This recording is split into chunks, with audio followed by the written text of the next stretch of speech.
Welcome, ladies and gentlemen, to another episode of the Speak On Podcast. I am your host, Mike. It has been a wild week in the world of sports, but I am not here alone to recap it.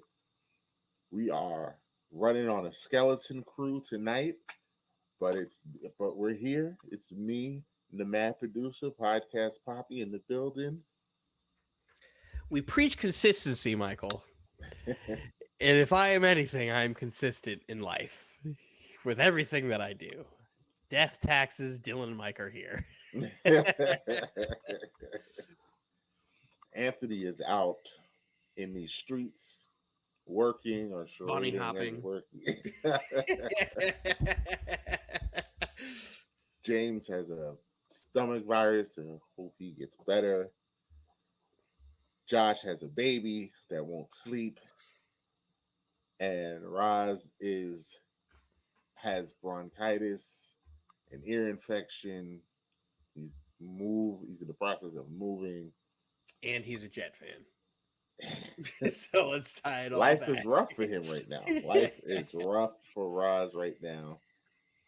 But we're here. We're here. We're going to keep this train going because it's playoff time. Gotta play hurt. And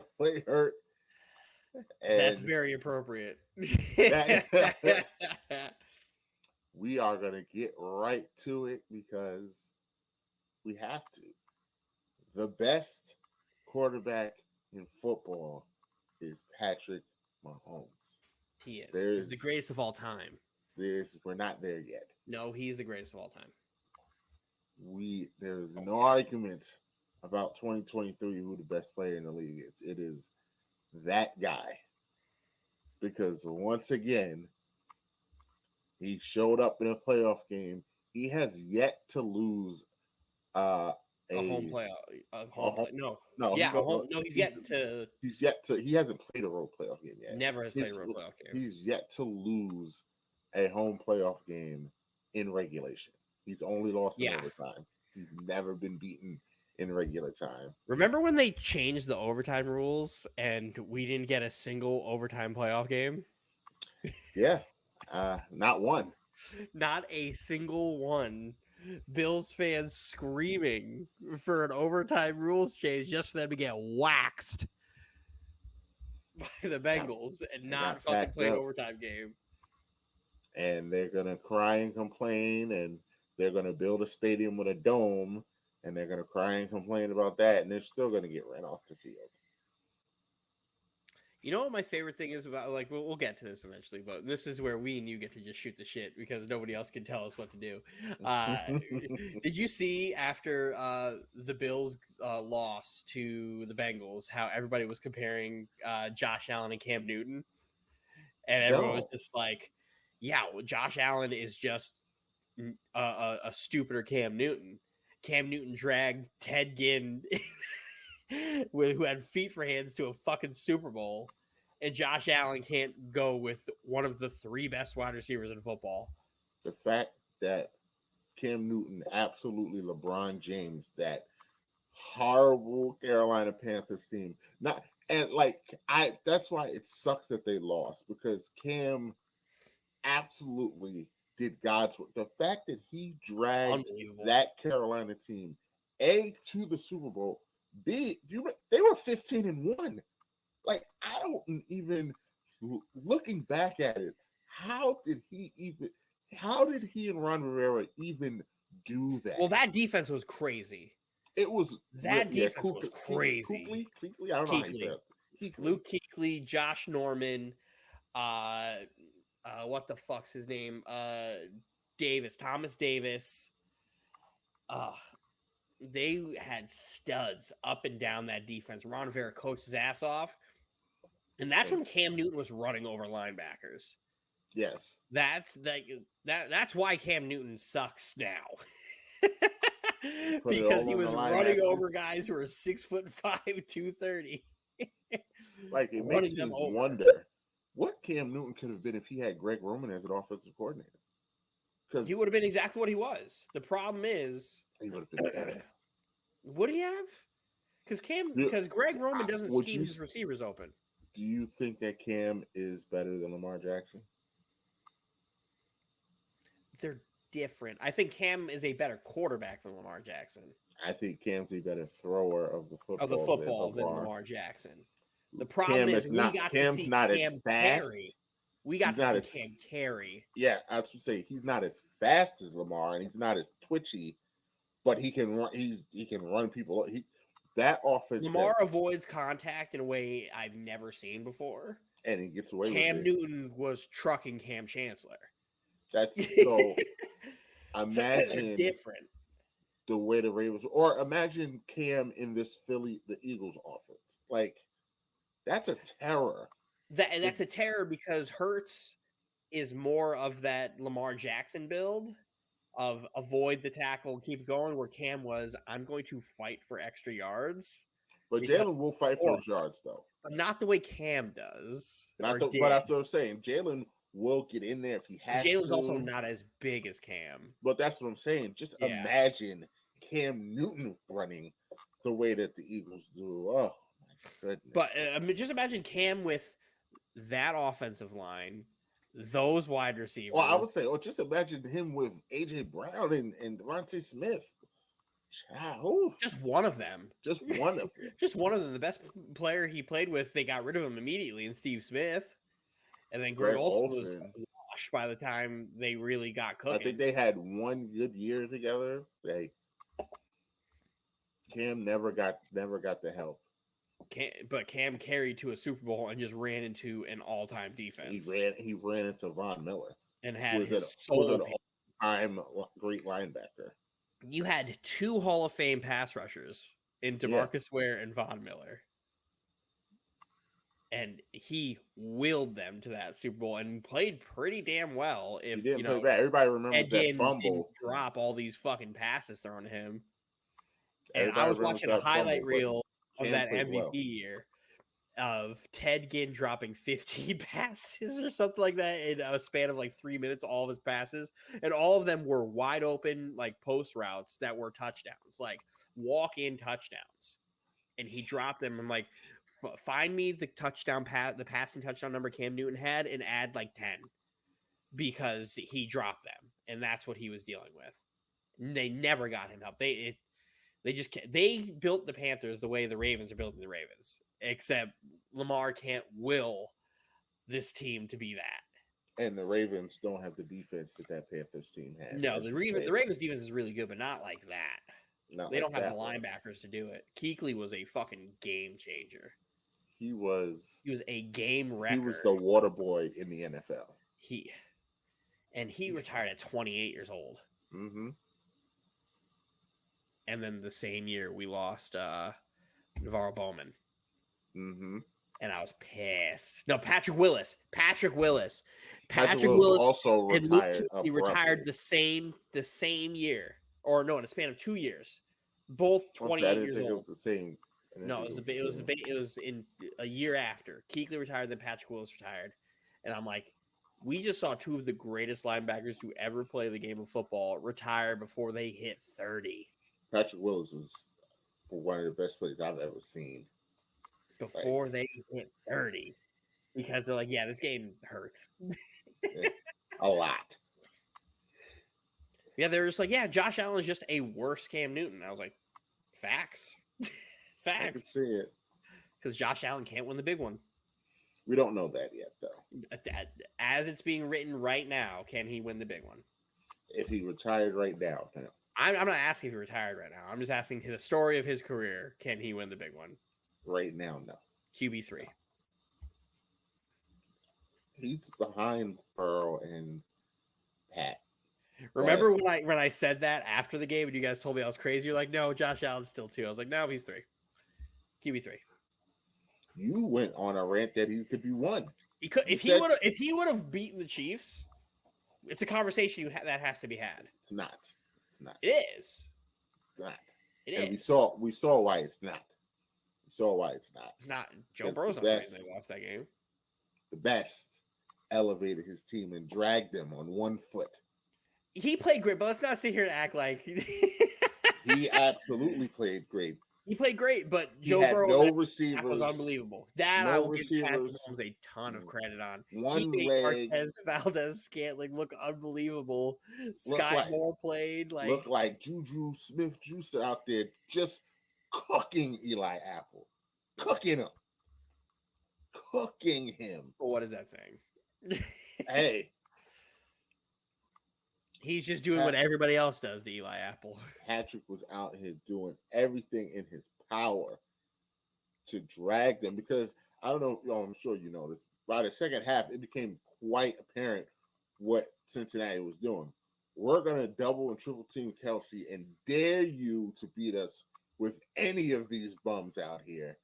And Patrick said, "Say less." That Say works when you less. have a quarterback who's not Patrick Mahomes. Say less. When you I'll have a beat you quarterback that's myself. not a top 10 quarterback, you could do that. Like if you when you're facing the Jets, you want Zach Wilson to throw, so you just blitz the whole time. You're just like, yeah, you run into these 11 men that are waiting for this to get the line of scrimmage. We dare you. That works against him. You do that to Pat Mahomes, you're like, oh, you're just gonna blitz everybody. All right, watch me complete 15 passes in a row. Like it doesn't work with the great ones. The great ones find a way. Joe Burrow played. He's not the reason they lost. He's not the reason they lost. He didn't have a great game. He had an okay game. When it mattered, he was unbelievable. That second half was awesome. He had an awesome second half. He played a really good second half. It's just he's lucky that he played a bad first half and it didn't keep them out of that game.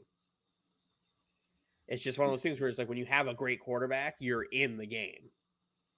No matter what the circumstances, you are in the game. And he showed that no matter how good I am in this game. Opened up the halftime with a touchdown immediately. With what is it? T. Higgins had himself a couple. Higgins had. That's what I was waiting for you to. T. Higgins had himself a day. Would have been very interesting how that game finishes if he doesn't get hurt because he was having a day. He was eating. And then Jamar Chase is Jamar Chase, and I still don't know that 4th and 6. I feel like that was more Jamar than it was Burrow. Mm-hmm. I don't think that was a great throw.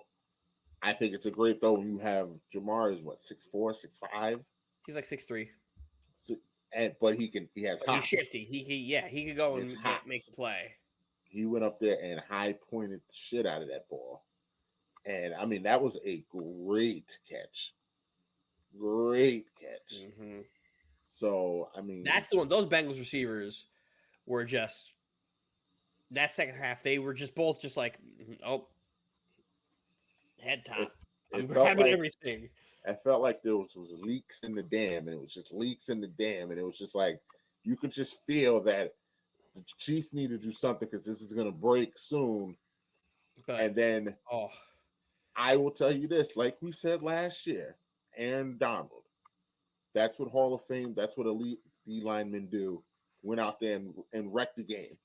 Chris Jones, and shout out to Jim Nantz for setting it up. That's why he's one of the greats for giving us the backstory about how upset he was about last year and how he felt like he needed to do more and how he dedicated this whole season to this game against the Bengals. And then right on cue on those last 2 drives that the Bengals had, he absolutely got. He looked like the best defensive player in football because they couldn't guard. They could do nothing with him. And you can tell me better, Dylan, why they single coveraged him on that last play. I will never know. I will never know why you said the last play. That man has been eating for about 20 minutes, and you're gonna leave him on an island. I don't understand the idea of leaving these guys one-on-one. It seems like the Bengals do this a lot in important games where the best interior pass rusher just eats. Like every death taxes, D-tackle eats. Like I don't understand it, but it happens to them frequently. It happens to them in the season too. Whenever they face a top like pass rusher on the inside, they tend to get killed. We saw it even though they beat Tennessee. My man Jeffrey Simmons Jeffrey was Simmons, he ate eating. that too. But Eating. He had 9 sacks. He was eating. there's only 4 defensive tackles in the NFL who are like really good at rushing the passer. It's your Chris Joneses, it's your Aaron Donalds, it's your Quinn Williams, it's your Jeffrey Simmons. Like Myles Garrett. Myles Garrett's not a defensive tackle. Are we getting specific with the inside? Okay. Interior, right. Yes, All that's right. what I'm saying. Interior. Defensive tackles. There's only 4 that really do it. Everybody else is really good at like stuffing the run and getting involved. What you call the Eagles didn't look bad on Sunday. Fletcher? Yeah, he didn't look bad. He's one of those guys too. But he didn't look bad. I don't know if he's on their level, but he didn't. Well, at one point, Fletcher Cox was. He wanted it. He wanted that game. At one point, Fletcher Cox was that level. It's just he's lost a step.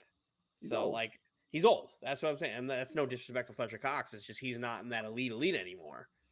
He gets his still, and he has a great defensive line around him too. So you have guys like Ndamukong Suh was in that category at one point.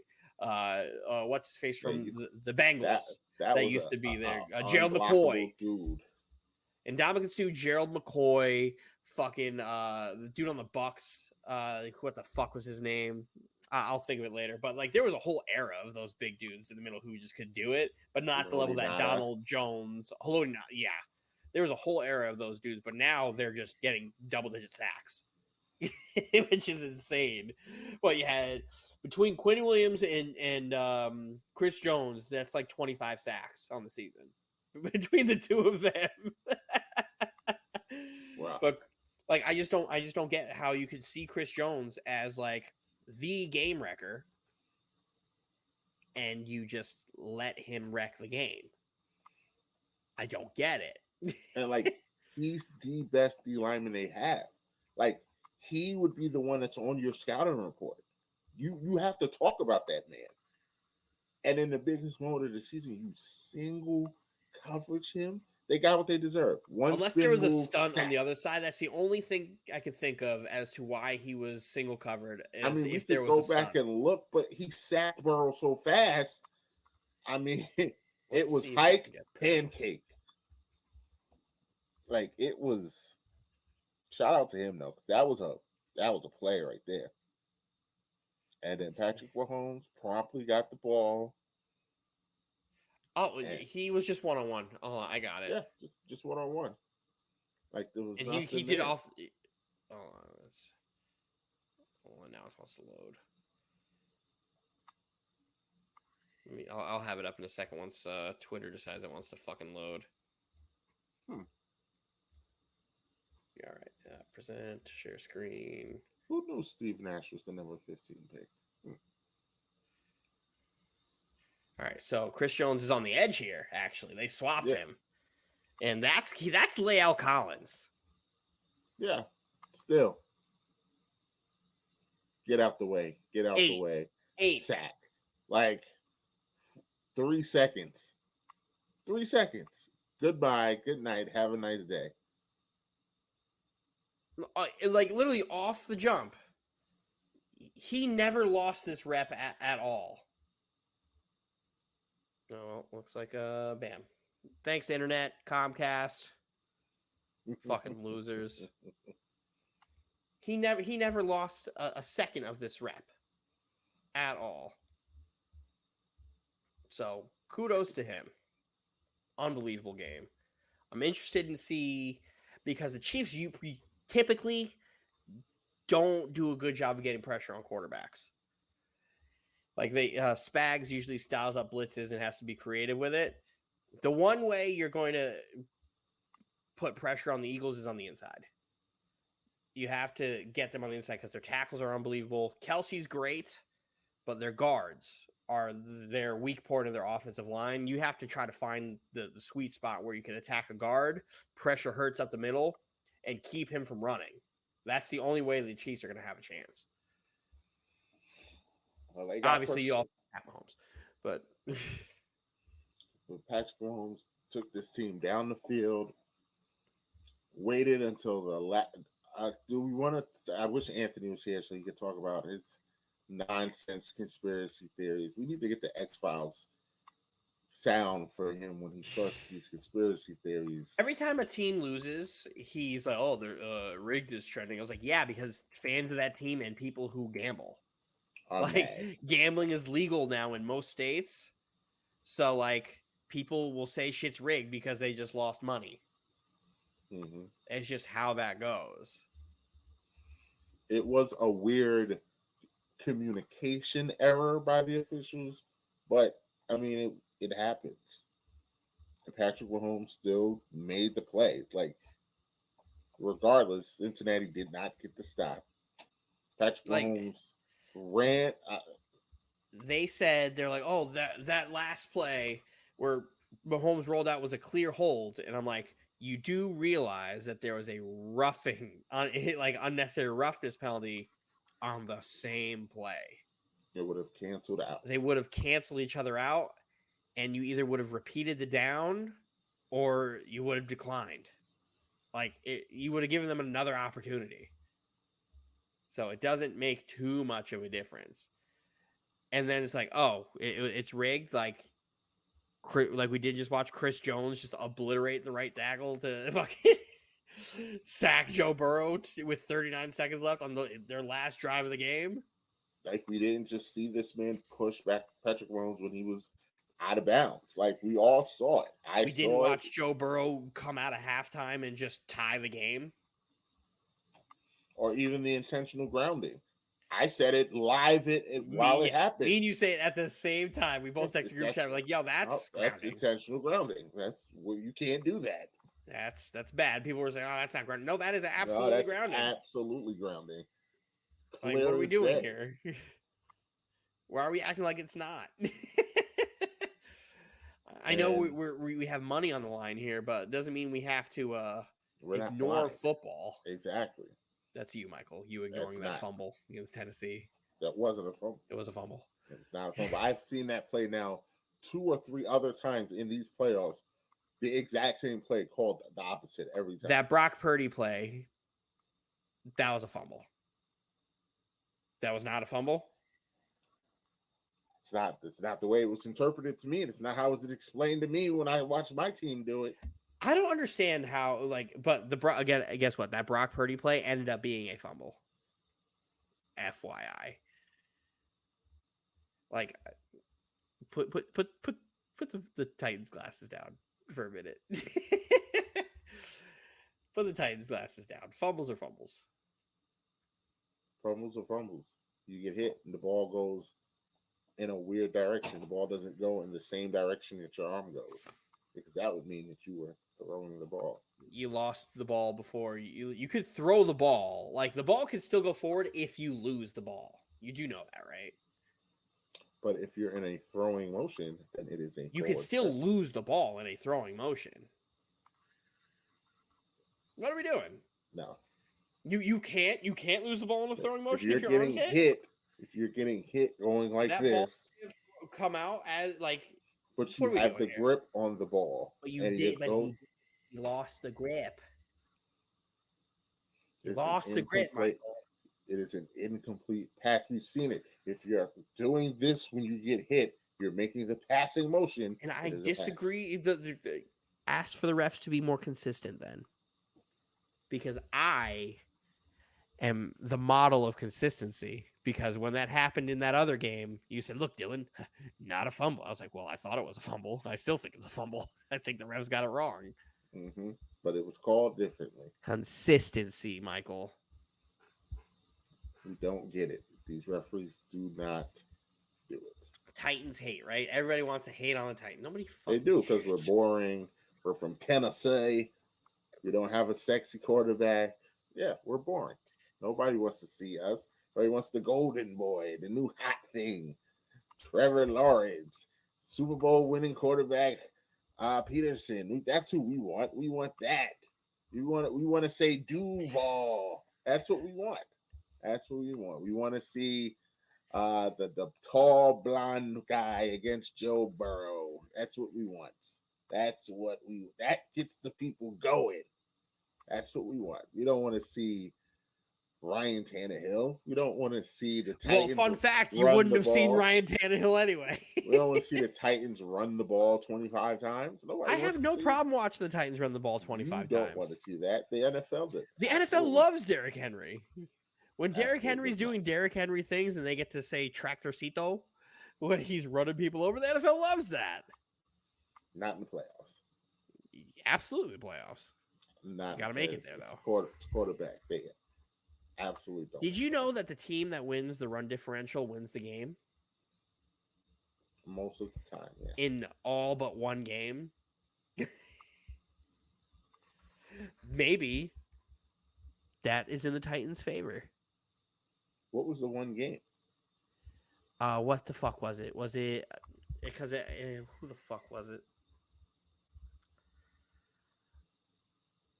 Because I remember getting the record. I just needed to see. Was it the? Because I know that the Titans won the run differential in that game against. Oh no, but they didn't win. Jaguars. They don't get it in the playoffs. That's what I'm I saying. know, but I'm saying, but I know that happened. That was an essential. That was a quasi. That was a playoff game. But it didn't wasn't. work then. But it wasn't. Still, it was a win in your But end. it wasn't. But it's it's a not a win in your playoff game. end. What was it? Was it the wild card round or was it week 18? That's week 18. Everything not a playoff game. Mm-hmm. They officiated. It's a like playoff situation. It's a playoff-like atmosphere, but it was not a playoff game. It was week 18.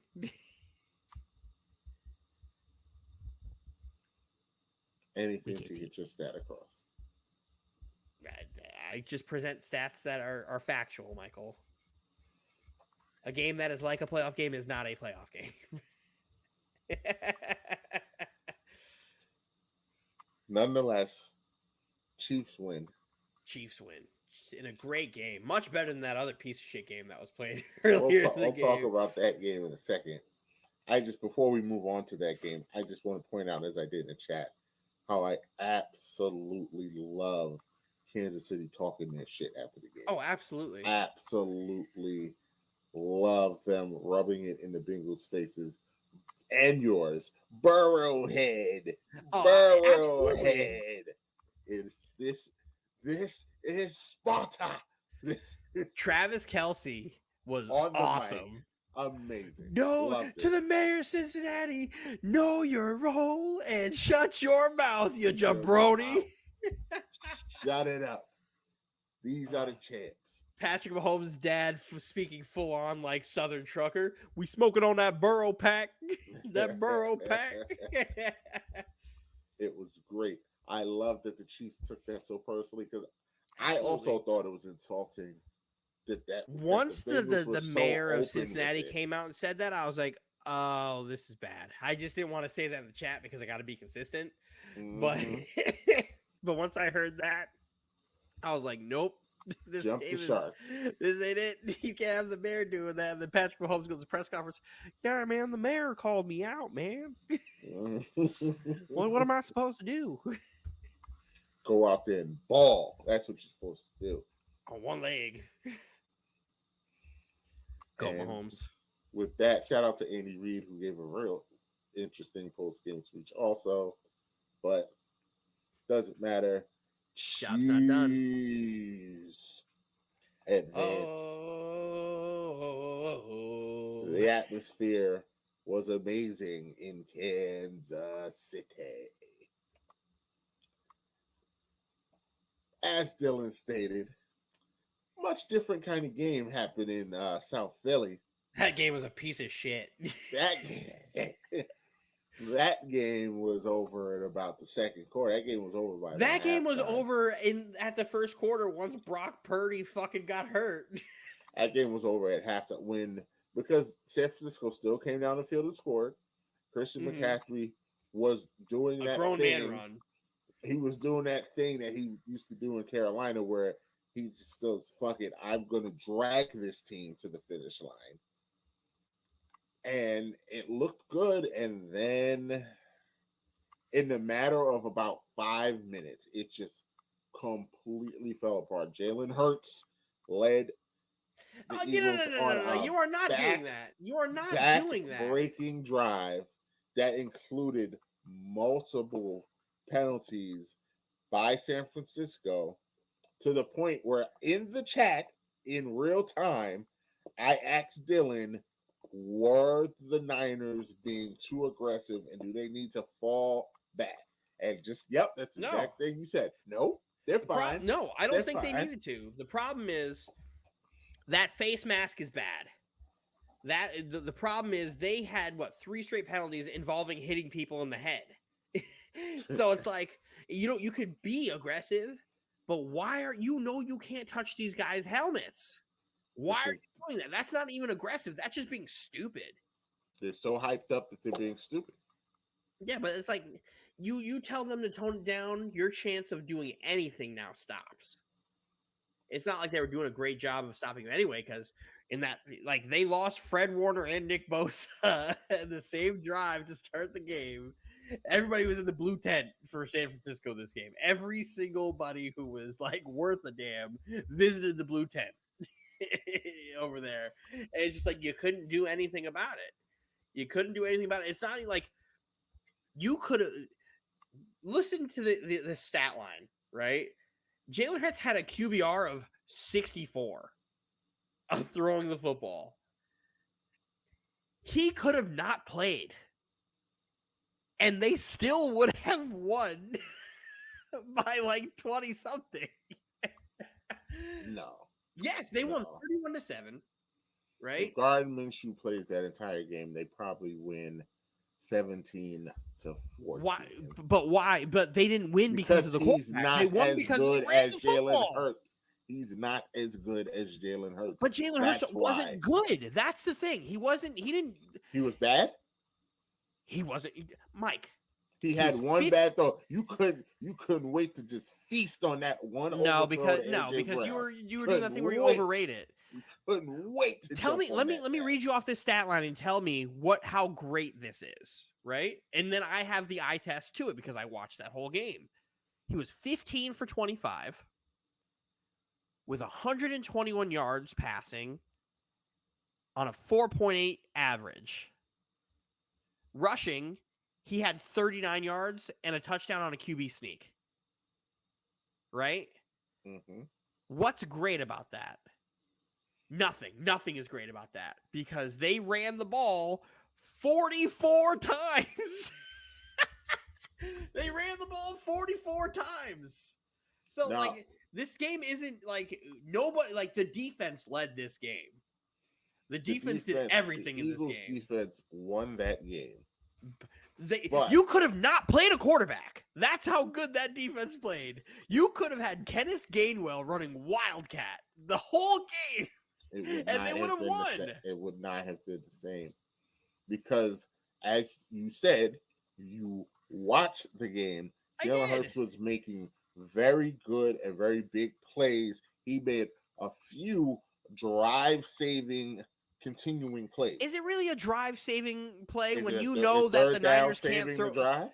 Mike, let me ask you a question. If you know that San Francisco's can't throw the football, but that has nothing to do with Jalen Hurts. It does, but it does. Want to know why it does? What does it have to do with him being effective on third down? Because even if you don't convert the third downs, you know you're getting the ball back in 3 plays. To do it again. But again, like, he didn't, like, what are we gonna really sit here and overrate this performance? We're not. That was a solid B plus performance. A 64. If you got a 64 on a test, do you know what that is, Michael? It's a D. It's a D. So are we gonna say a B when it's a D? It was a B. But the numbers tell you it's a D. No, the numbers tell you it's a D. No, those are only equating his passing, though.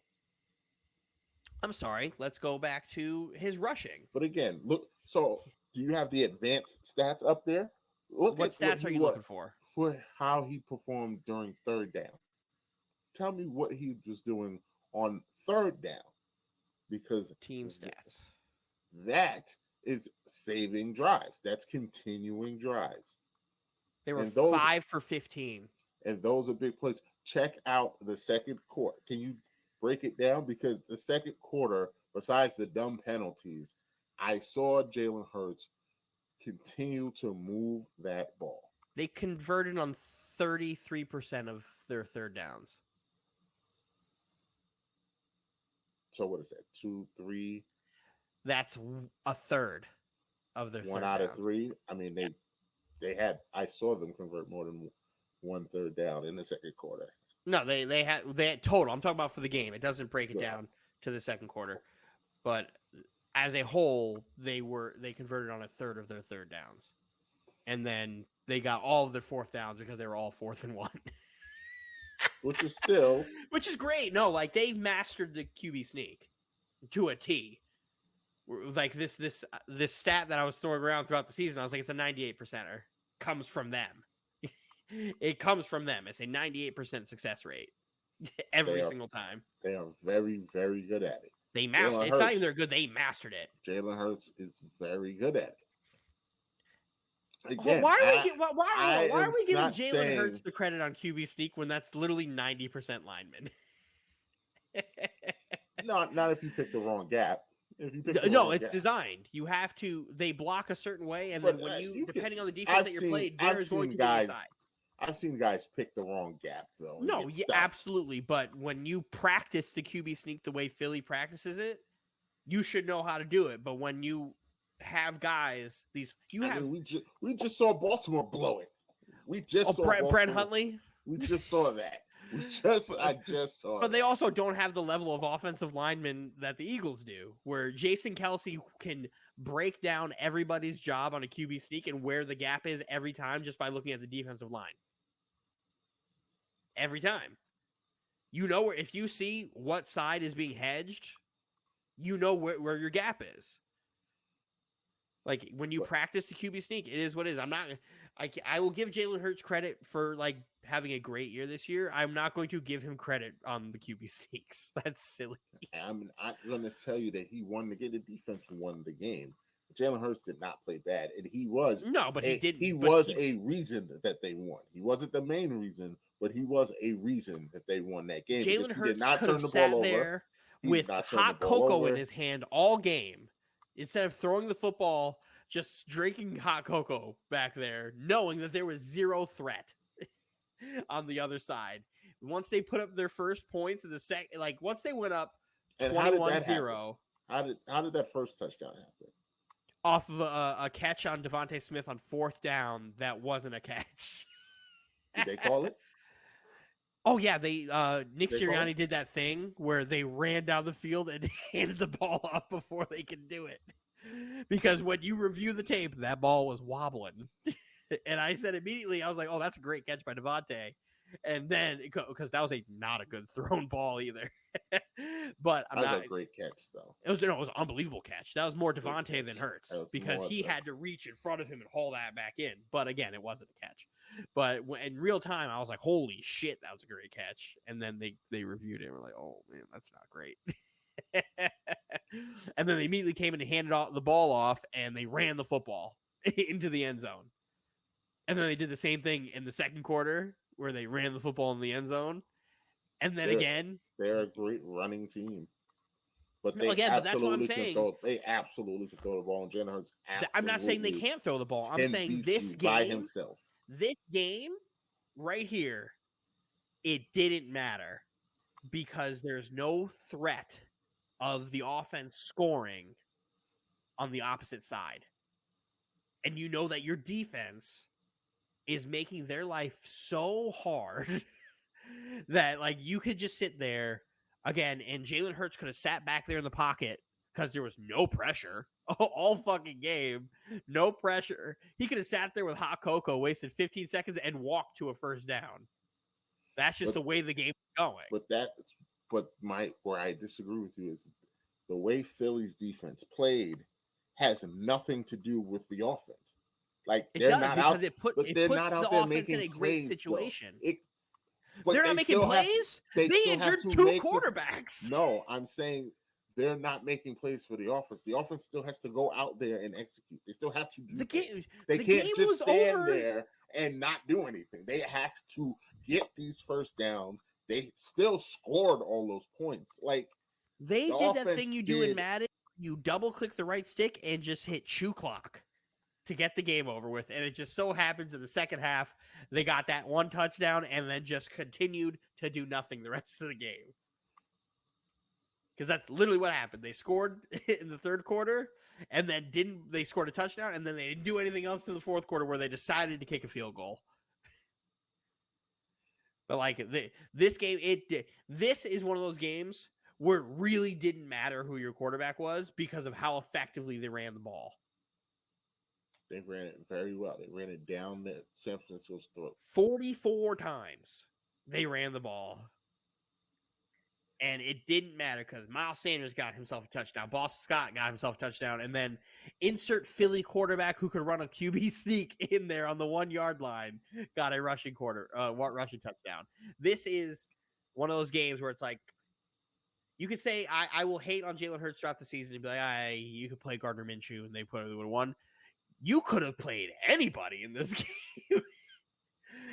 And that's my argument there. Like, he didn't play great. He didn't play bad. He just was there because he didn't need to do anything. If San Francisco would have been able to put the pressure on Philly, we would have saw Jalen Hurts do more because they would have opened up the playbook.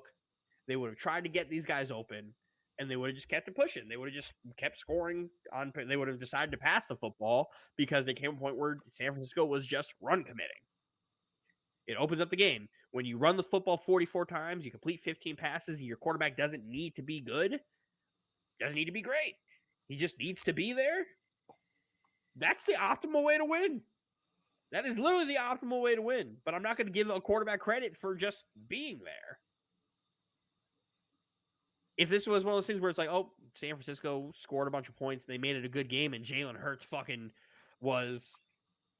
I don't know, he finished 15 for 25. If he was 26 for 34 and had 280 and 2 touchdowns, I'm like, no, he played great against a great defense. But here we go. 15 completions, less than 5 yards average, 120 yards because he didn't need to do it. Find me. Well, I didn't know my monitor was there. Find me a situation that... Like, anybody couldn't have done that. I could have been playing quarterback that game and figured it out. That's where I think you're just greatly devaluing his impact and his presence on this team. 15 for 120. I'm not doing it as a whole. He literally is what stirs the drink for this team. This offense is not the same offense without him. They are better. Imagine saying that when the guy completed 15 passes for 120 yards. They are better because of him. Imagine saying that in a game where a guy completed 15 passes for 120 yards. Imagine going 14-1 in the games that you started and still no one giving you credit. Well, it's everybody else. But then you go 0-2 when he doesn't play. But this is also one of those situations where it literally was everybody else. We find the one situation that happened in front of our eyes where it was literally everybody else, and you're like, I want to give Jalen Hurts credit. Nah, look at me. He 15 completions. I'm giving him credit. He was a part of it. The defense won that could game. Have done. Jalen Hurts couldn't have participated. I don't know if Gardner Minshew wins that game. That's what I'm saying. I don't know. Take Jalen Hurts 7 points away, right? Because ultimately, the one thing he contributed was a touchdown. They don't run as effectively with him not. The numbers say otherwise. When Gardner Minshew was in the game, he ran for -5 yards. The way these running backs were running, different. Well, he's not a runner, but when you changes the offense. When you run for 30 yards total, are you much of a runner as well? Or? But they're running RPOs. The RPOs aren't what the quarterback run. The quarterbacks don't necessarily run on RPOs. It's the option to hand the ball off on an RPO, and they didn't run a ton of options for him either. They ran a lot of QB power for him, and again, he only averaged 3 yards a carry on 11 attempts. So he literally got to the line and fell forward. That is selling him. I'm just saying what the numbers say to that. And I'm telling you, watching you, I And I can't watched the believe game. that you're watching this and can't see his impact on the game, and telling me that anybody could do what he does. No, In anybody this game, cannot. in this game, in Anybody this cannot. game. In this game, anybody cannot Yes. do. Zach Wilson does not win that game. Well, no, that's because Zach Wilson is fucking stupid. But that's different. I'm not saying, oh, just go put somebody who's dumb behind there. Because Zach Wilson will find a way to throw an interception on a run play. That's what I'm saying about Gardner Minshew. But Gardner Minshew's not an idiot. But he's not Jalen Hurts. Jalen Hurts also wasn't Jalen Hurts this game. Jalen Hurts played well below his average in every statistical category this game. So if you're going to give me Jalen Hurts, he's not Jalen Hurts. Well, Jalen Hurts also wasn't Jalen Hurts. And they still blew them out. Why is that, Michael? Because the defense had a good game. Because the defense injured two quarterbacks to the point where Christian McCaffrey had to put on a helmet with a walkie in. And then Brock Purdy comes in, and the whole Philly defense saw the fucking video clip at the link of him talking to Kyle Shanahan on the sideline, and he says, I can't throw. Like, again, that they could have given San Francisco every single possession, and Philly would have probably still won. It was rough. That also, just want to talk to San Francisco 49ers fans and Kittle especially, and it sucks that I just didn't have a quarterback, as if it was bad luck that he slipped and tripped on a banana peel or something, and that's why y'all didn't have two quarterbacks. No, they got took out. The Eagles made plays, and they got took out. The worst part about it, it's not even just like your 1 and your 2. That was your 3 and your 4. Mm-hmm. So maybe that's what he's referring to. Yeah, but bro, you still in the NFC Championship game with that 3. So I don't want to hear that. But no. I understand what he's saying, because your quarterback now can't throw the ball. And then tip your cap to the Eagles, because it was depression. You don't have a quarterback, and like, when you don't have a quarterback, things like that happen, and one can't throw and the other one wasn't allowed to play because of a concussion.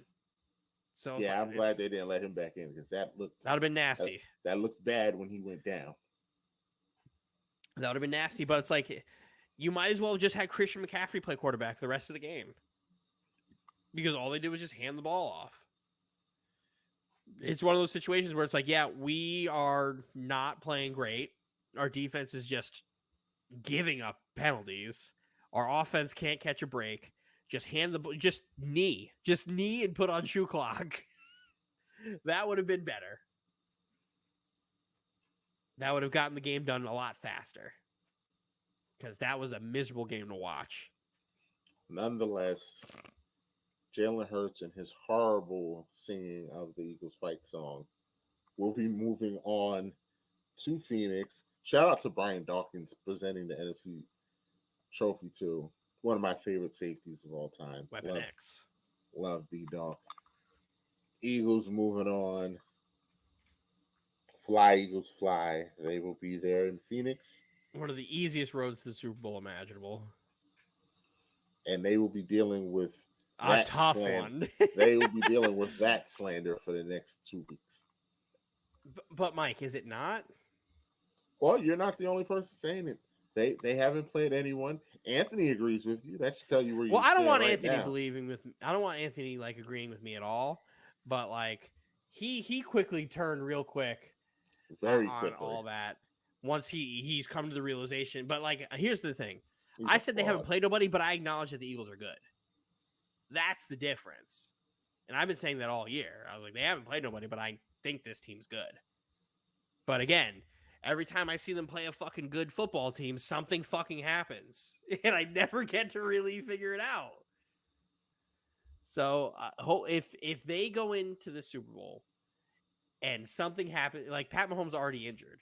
If something happens, they can't win, because if they blow out Kansas City and Patrick Mahomes looks compromised.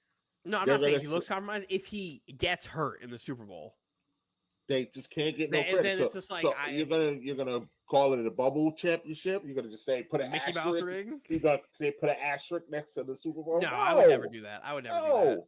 It's just one of those got things where that. it's like every like thing that can go wrong for their opponent goes wrong. You know what this sounds like? Everybody talking about the Warriors' first championship. Oh, I'm one of those people too. That first championship is super sus because every starting point guard they played fucking got hurt. Every single starting point guard they played got hurt. That is not in their control. That's not, but it's just like, what is this? That doesn't diminish it's what the they perfect did. storm. It's the perfect storm. Because you know damn well if they ran into that Spurs team with Tony Parker, we'd probably be looking at a different situation. or if Kyrie Irving doesn't get fucking hurt. I do think if Kyrie doesn't get hurt, Cleveland wins, but I'm biased. I'm a big LeBron fan, so I'm biased. But no, it's just one of those. If Patrick Mahomes gets hurt in the Super Bowl, like I already said that I think this Philadelphia Eagles team is one of the best teams I've seen assembled from top to bottom, up and down.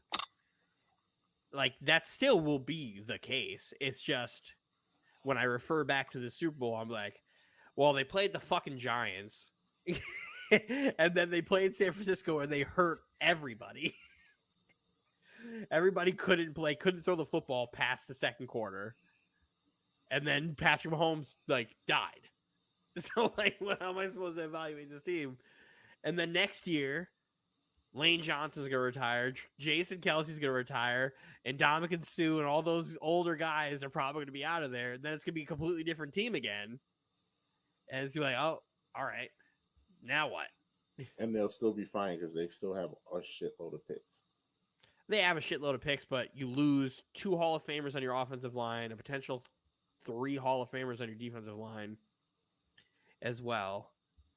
And then it's like, oh, all right. Well, let's see how that goes. Because, again, you need an offensive line in football. Like, the running game works when you have an offensive line. The running game does not work when you have idiots up front. We will see. Because Lane Johnson and Jason Kelsey are 2 of the best. And they'll have Jordan Mailata still, but those guards aren't great. And you got to replace your center and your right tackle, too. Yikes. It's a lot. But here is the bracket. As you see, we have an Eagles, Kansas City. I don't know if it's the Andy Reid Bowl or the Kelsey Bowl. It's the Kelsey Bowl. Philly doesn't like Andy Reid. Which I don't know why. Philly's still mad at Andy Reid.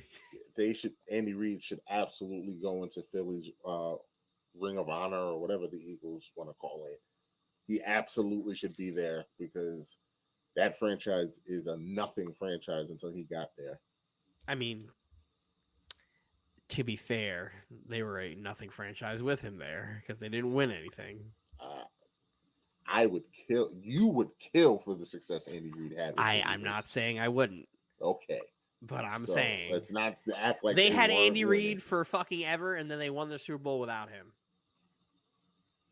on a team he had nothing to do with. The new regime. What if he was there when that regime was there? Then we'd be talking differently. But he wasn't even like Doug Peterson wasn't even the first coach to replace Andy Reid. Remember, it was Chip Kelly. They were trash after he left. There's a reason you had 2 coaches in 5 years. Chip Kelly's problem was he was a dickhead. and he was also the GM. That's why he got fired. He was a dickhead GM and then ran back to college where he could be in complete control. And that roster that he got fired from was a good roster. It's just they went and they made a couple different trades to get Alshon Jeffrey, bring in LeGarrette Blount, and like tweak the defense a tiny bit. Everybody else was there. It's just you simplified the play calling for Nick Foles and keep it more of the RPO style. Very easy for the quarterback to make reads, and bam, there you are. Make a trade with the Saints to get fucking Malcolm Jenkins. Are you trying to tell me that the Eagles was a good team with? The Eagles had the players with Chip Kelly there. The problem again, Chip Kelly is dumb. Okay. But he had talent on the roster. It's just he was an Eagles asshole. Perform better if Andy Reid was the coach of that team. Well, the last couple years of Andy Reid was not very good. So but the Do they? talent that you're speaking of was not there. If you're gonna, here's what I'll ask you as my retort. Because who was the quarterback? It was Nick Foles. It was Nick Foles. I don't think Andy Reid is good with Nick Foles either. And they had those weapons there in Philly. I don't think anybody would have been good with Nick Foles as your first option at quarterback. And then Carson Wentz was having an MVP season the year they won the Super Bowl and then got hurt. I give a ton of credit for Doug Peterson. That's fine. I don't have no problem with Doug But Peterson. Chip Kelly and Andy Reid and Chip Kelly, those last 4 years or so are weird in Philly because you had the Mike Vick years with Chip Kelly where they were fun as fuck to watch as well. So I was like, we'll see. Mm-hmm. But I don't know. Andy Reid is a weird coach to me. I love Andy Reid, but Andy Reid's shortcomings are his clock management. And I think he finally has a quarterback to outplay his bad clock management. I mean, you can make that case. Because with Alex Smith, he fucking blew some games. The funny thing about it is Patrick Mahomes is so great that we forget that Alex Smith was really good with Kansas City, and they were. I don't remember if they made the playoffs that last year. They did. They did. They made a run in the playoffs. So, I was calling for the Chiefs in the Super Bowl, and then they did that thing where they fucked up in the last 2 minutes. So me and my brother sitting there like Andy Reid doing Andy Reid things. Andy Reid you're not going to get me to talk bad about Andy Reid. I love Andy Reid. Coach, Hall of Fame coach, and as I stated, the Eagles, he absolutely should be in their Ring of Honor. They were nothing before him. They were nothing after him for a while too. They were nothing after him when he left. And they won without him. He's got the most wins in their franchise's history. I mean, Eagle fans need to let go. Let it go. It was everybody knew it was time to go. He knew it was time. They knew it was time. It was time for a new voice. That's what happens. And all's well that ends well. Even though they had to deal with Chip Kelly for a little while. They got Dougie P. My favorite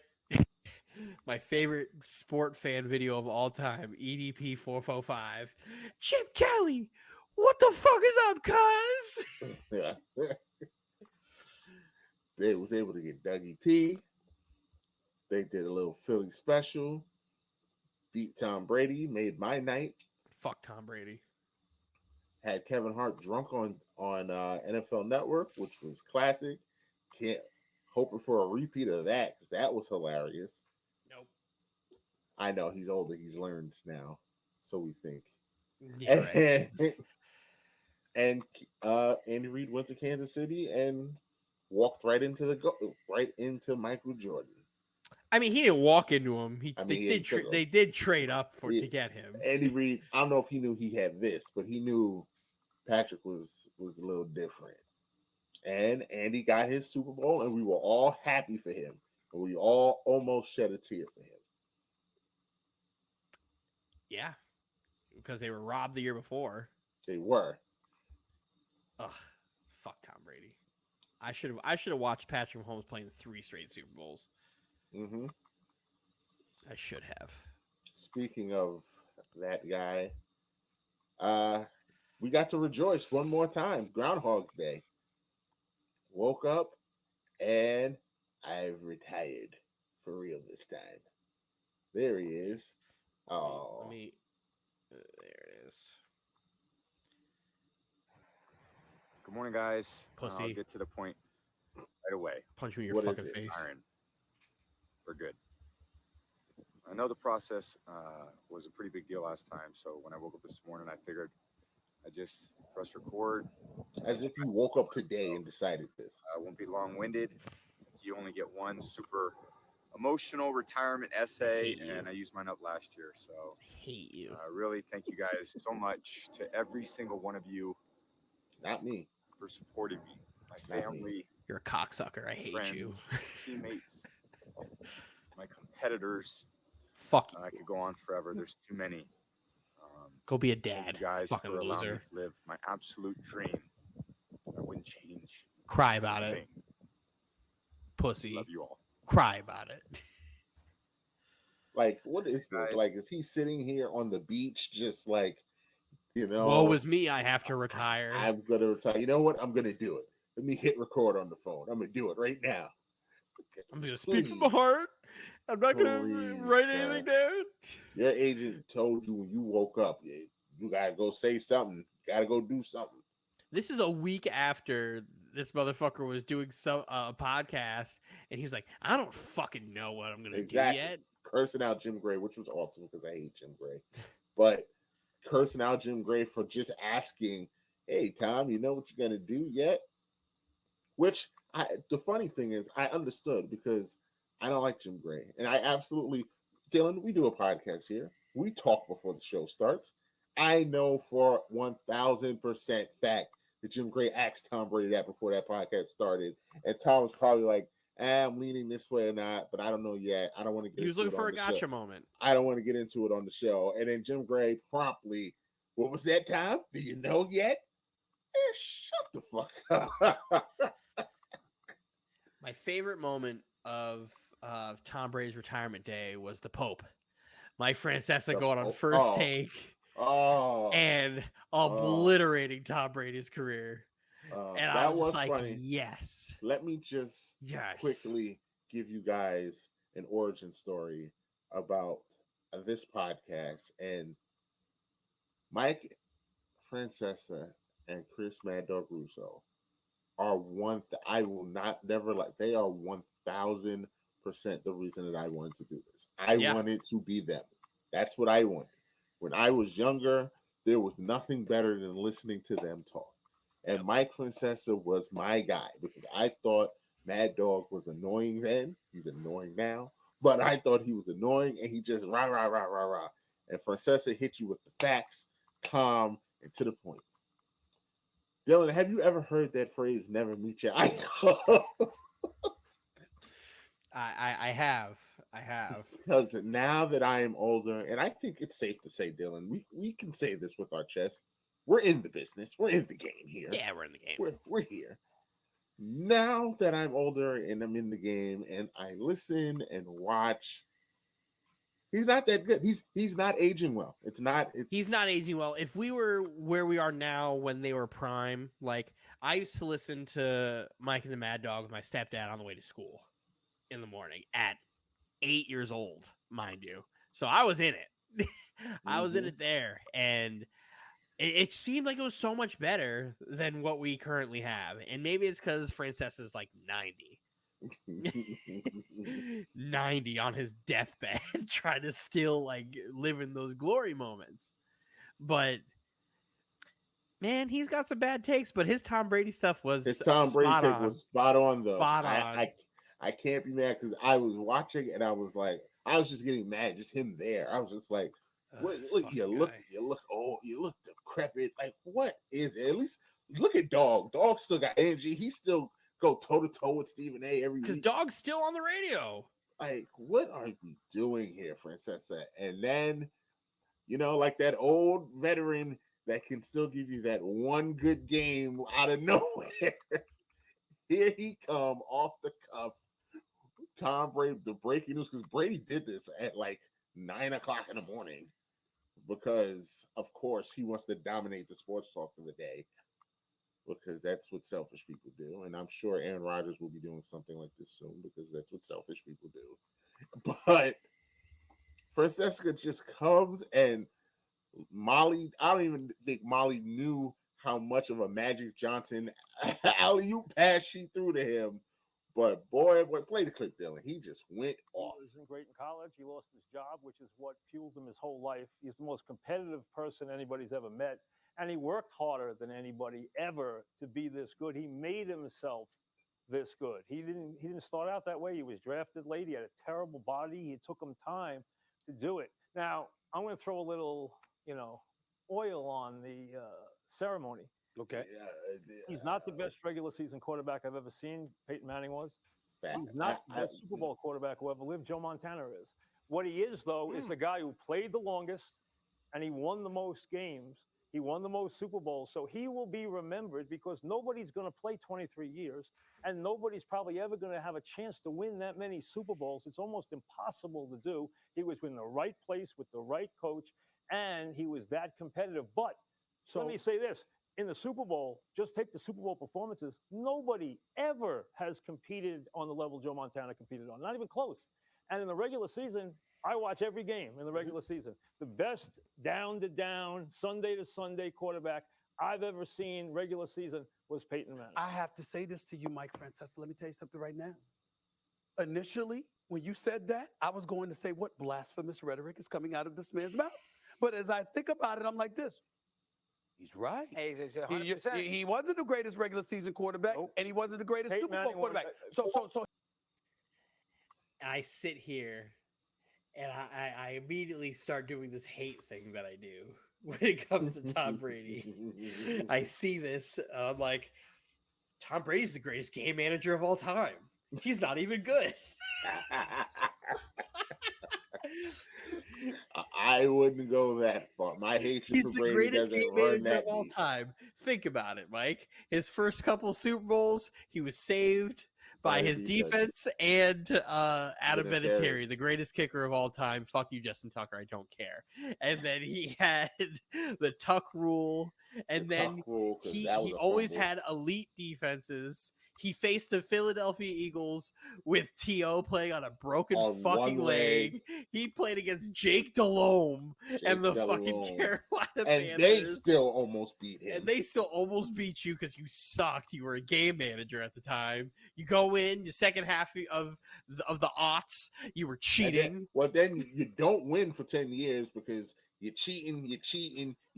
When they stop you from cheating, you can't win. You just can't win because you're a fucking loser. Can't win. They had to go get you the greatest wide receiver of all time for you to go undefeated in the regular season just to lose to the Giants. Just to lose to the Giants. And then you see that Giants team again, and you it's fucking gonna be our lose. Revenge. It's gonna be our revenge. No, you lost again. Fuck you, Tom Brady. G-Man. Game manager.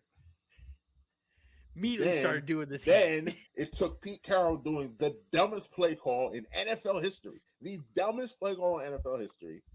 For you to finally get another ring. Then you have Atlanta in fucking the multiverse during the game. I don't know what happened during that game. So then you lost to Philly. Then you let Nick Foles. You let Nick Foles come off the bench and not only outplay you in the Super Bowl, but personally outplayed you when you tried to get fancy and catch a pass because you saw him catch a pass. And guess what? He caught his pass and you fell flat on your face. Tom Brady's the worst wide receiver of all time. Every time he runs a route, he falls. But to give him credit, he did win one in Tampa. There's nothing we can say about the Tampa one. We can. I'm sure you can. Absolutely, I can. That whole Kansas City Chiefs offensive line was injured, and Patrick Mahomes was fucking dying in the backfield as Travis Kelce, Tyreek Hill, and every other wide receiver on that team could not catch a fucking football that was put on their hands. I watched Travis Kelce get hit in the helmet 4 times that game. 4 times that game. It was unbelievable. Unbelievable. You're a circumstantial quarterback, Tom Brady. And you're a bitch. Your wife cheated on you and left you. Now, we might argue here, and I might just be talking. I told myself I was going to sit down and really think about this. But my initial instinct about that best regular season quarterback, he said Peyton Manning.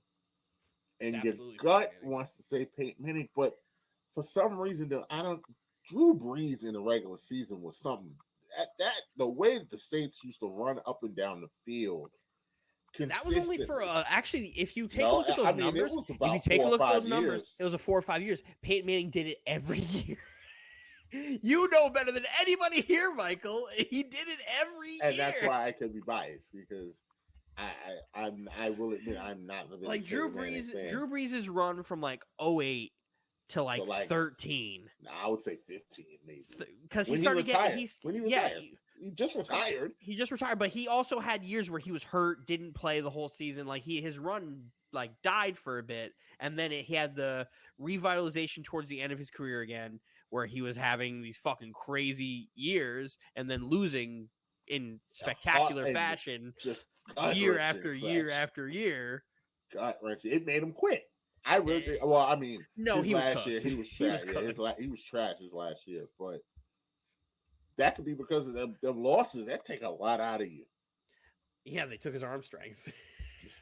That Minnesota loss, that offensive pass interference that Kyle Rudolph did in the corner of the end zone. That to this day, I think that Saints team that lost to Minnesota, I think they would have won the Super Bowl that year. I really think they would have won the Super Bowl. Teams that lost in those 3-year stretches, whether it be the Rams, the fucking Vikings, or the because they lost the Vikings twice. Yeah, I'm talking about the Stephon Diggs. Oh yeah, no, I was talking about. Oh yeah, that was that. I know that. I just feel they would have won the Super Bowl that year. The back-to-back years of having that defensive pass interference just not get called, and then Stephon Diggs, like to lose in those 2 ways consecutively. The thing is with that first one though, with the pass interference, they had a chance to win in overtime. They had the ball. But that's one of those things where, like the LeBron versus Golden State, where J.R. Smith didn't know what was going on. Like, I can't. You're done. You're cooked after that because your brain is just like, how did this just happen? I don't even understand what's happening right now. So he lost in spectacular ways. But Peyton Manning, like I said, I have to go look.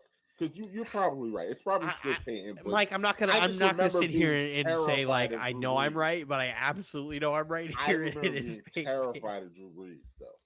Terrified of that offense. Peyton Manning changed the way the game, the positions played. But I understand. And he did it every year. Every fucking year. We'll have to look this up. We'll have to argue this in the chat. I don't know. Maybe I don't. But see, the problem is, I'm not willing to die on that Drew Brees hill. I'm not willing to die on that hill. So I'm willing to die on that Peyton Manning hill. I'm not willing to die on that Drew Brees hill. Like, so I say Patrick Mahomes is the greatest quarterback I've ever seen because of talent. But when you talk about just expertise at the position, that's Peyton Manning. Peyton Manning is the smartest quarterback I've ever seen. Smartest quarterback I've ever seen. It's just he would figure it out immediately. Playing him in Madden, and they would let him know what your defense was and just change the thing. That was the most cheating. I couldn't. He would just cut no matter. He knew what he knew what every defense was calling. No matter what defense, whatever you called, he would just come to the line, and hike 2 yards. T.Y. Hilton going down the problem is he just ran into some fucking teams in the playoffs, man. He ran into the Tom Brady Patriot. Brady a couple times. He ran into us. He ran to, I think they lost to the Chargers. He ran to the Jets. He ran into some teams. I think he ran into the Ravens one time too. Mm-hmm. He's running into some fucking teams, man. Yeah, it's Peyton Manning. And then for anybody who's going to say Tom Brady is the GOAT because he has the most rings, we're going to do that thing you guys do with LeBron when LeBron loses, and we're going to hold his finals record against him. And last time I checked, Joe Montana never lost in the Super Bowl. Yeah. And I don't use that argument because it's a dumb argument, but when it fits, I don't actually think it's, but I think that it might be John Elway, actually. Go look at Elway's Super Bowl numbers. How many does he have? I think he's been to 5. How many has he won? 2. See, there we go. We're not doing that. You're making the Jordan argument. I know, but that's the point. That's the point. I'm trying to diminish Tom Brady the way people diminish LeBron James. Because I'm going to tell you, boy, John Elway, for people that don't know, is my favorite quarterback of all time. Well, Steve McMahon's, but John Elway is who I consider to be the best quarterback of all time. I know Tom Brady has all the accolades and all. Fuck fine, Tom Brady. Fine. But if you want my honor, John Elway, I think is the best quarterback to ever play. So just go look up the numbers. Just go look it up. If you don't know, just go look. John Elway was something different back then. Oh, absolutely. He was John Elway is one of the quarterbacks that I would love to see now. With the way these offenses are, he'd be throwing for 5,000 yards a year. 5,000 yards a season, like 45 touchdowns. Easy. Because Elway was a master on that field. And I will still disagree with Dylan on this one because, I mean, even though he is, like I think I said in the chat, even though Patrick is gaining ground, I still think Aaron Rodgers is the best talent-wise quarterback I've ever seen. Aaron has still done things I've just never seen. Like, my problem is I have this hate for Aaron Rodgers, and like, there's a possibility that he's a Jet, and I have to sit here like, I fucking hate this guy. And then he's gonna be on my team, and we're gonna be winning football games with him. And I'm like, I fucking hate this guy. Very similar to LeBron going to the Lakers. Raj absolutely hates the fact that I don't care what he says. He hates the fact that LeBron is on the Lakers. He wants to root against LeBron with everything in his body, and he can't. He can't because he's on his Lakers. But so yeah, I would absolutely root for that for you, just to make you have to root for Aaron Rodgers. I'd be sitting here and just be like, ugh, I can't even like enjoy this. Waiting for him to fail. The only thing that makes me even happier about this Tom Brady retiring is now my brother can stop sending me pictures of Tom Brady in a Jets jersey. Knowing that is like that is the fuel. That's I don't even know if there's a word for that. That's code X, code red. I don't. That was cool. That would be the day you see me turn into Roz and Roz turn into me. Where we switch roles, where Roz would be like, yes, we got Tom Brady, but don't give me old Tom Brady. Yeah.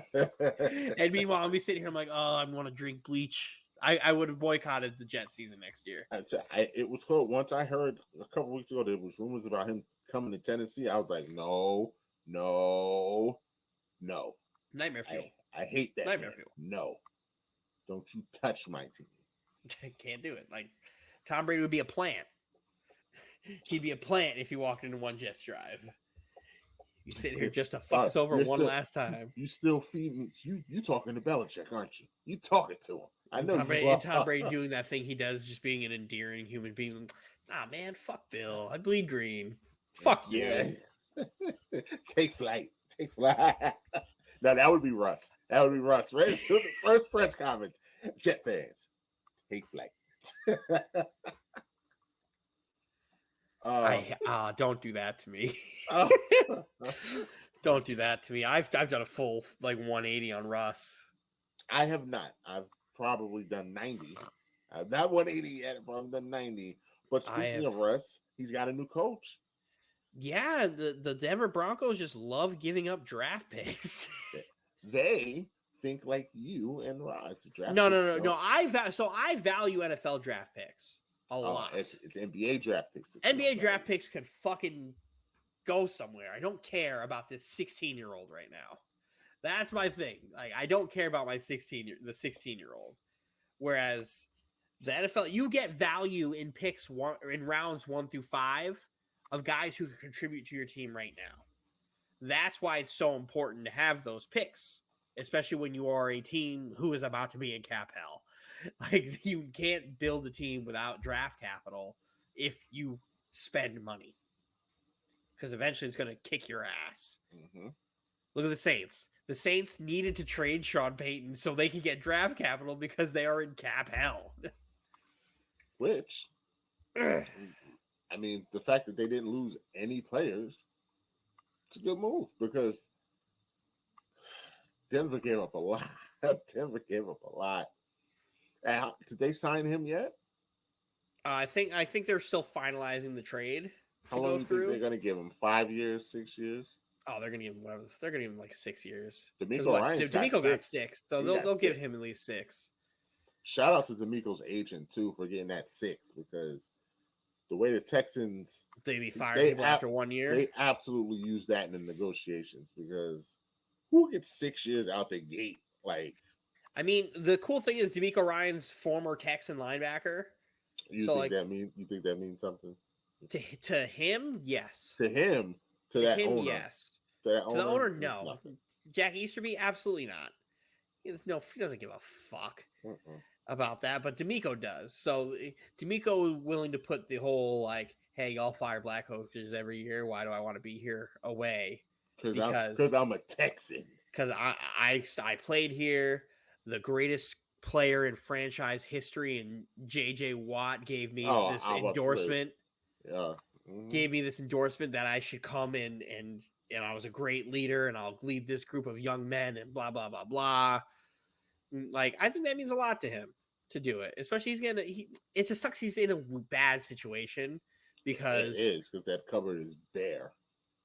Like Anthony thinks this fucking Texans team is going to be good. Absolutely not. He really riles me up when you Titans better watch out for the Texans, sir.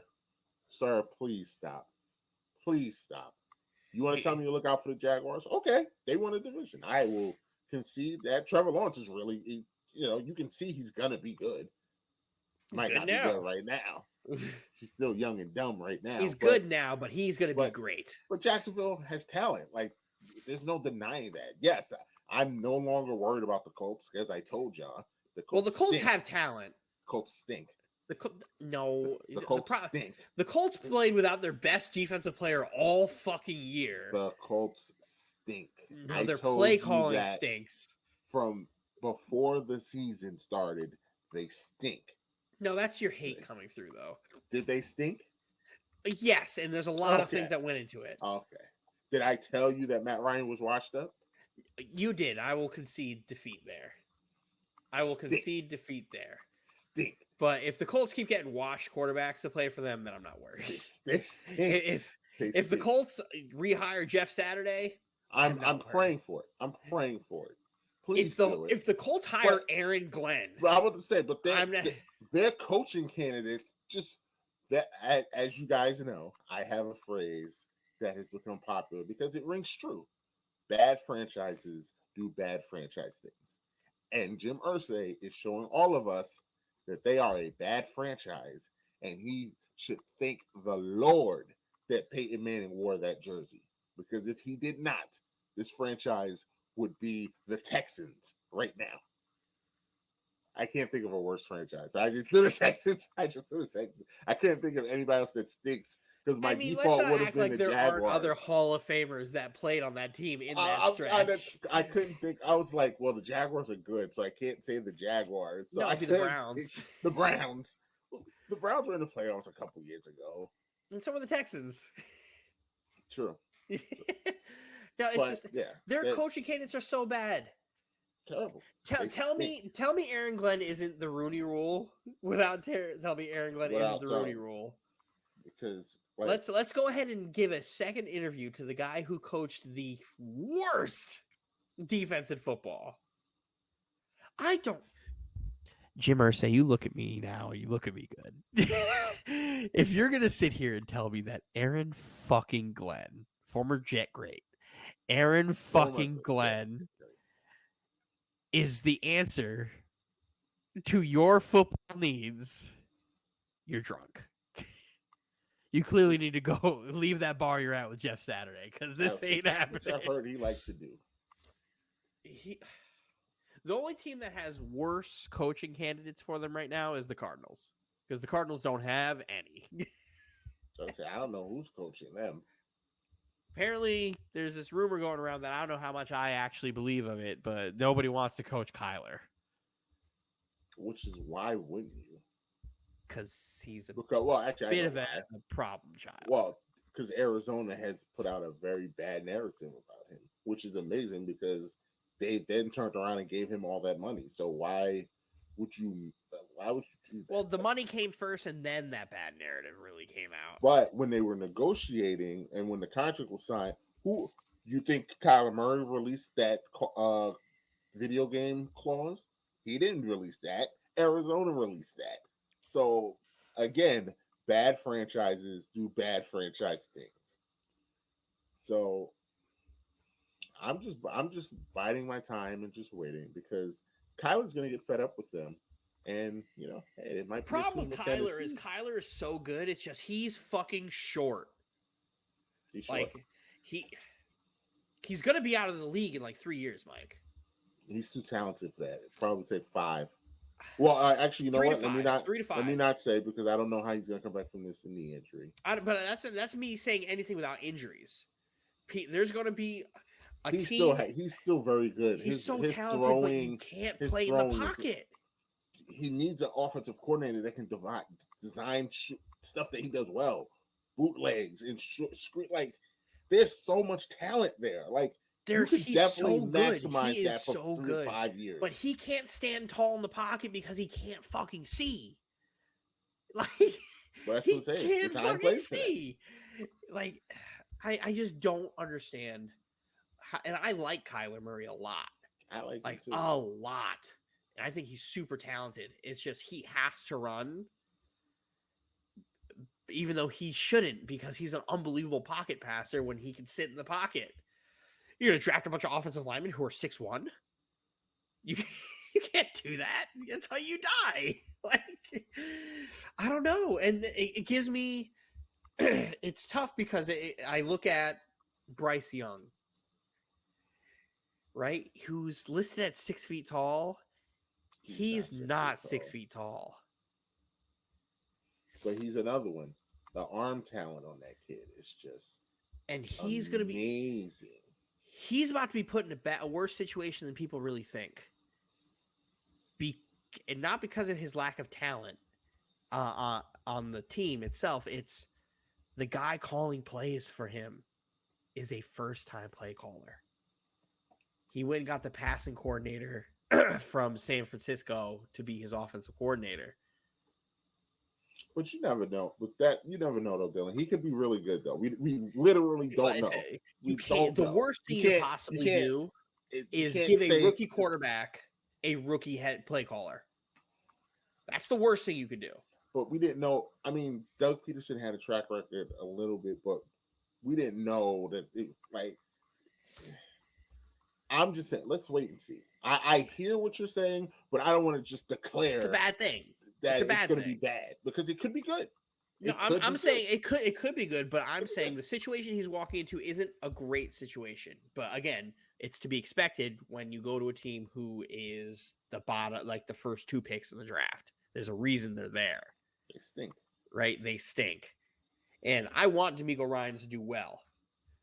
And there's not a lot of great picking for the offensive coordinator. I would have loved for him to go get Byron Leftwich to be his offensive coordinator. Let me just point out how Byron Leftwich doesn't have a job, but Kellen Moore does. Yet, well, Kellen Moore didn't get fired.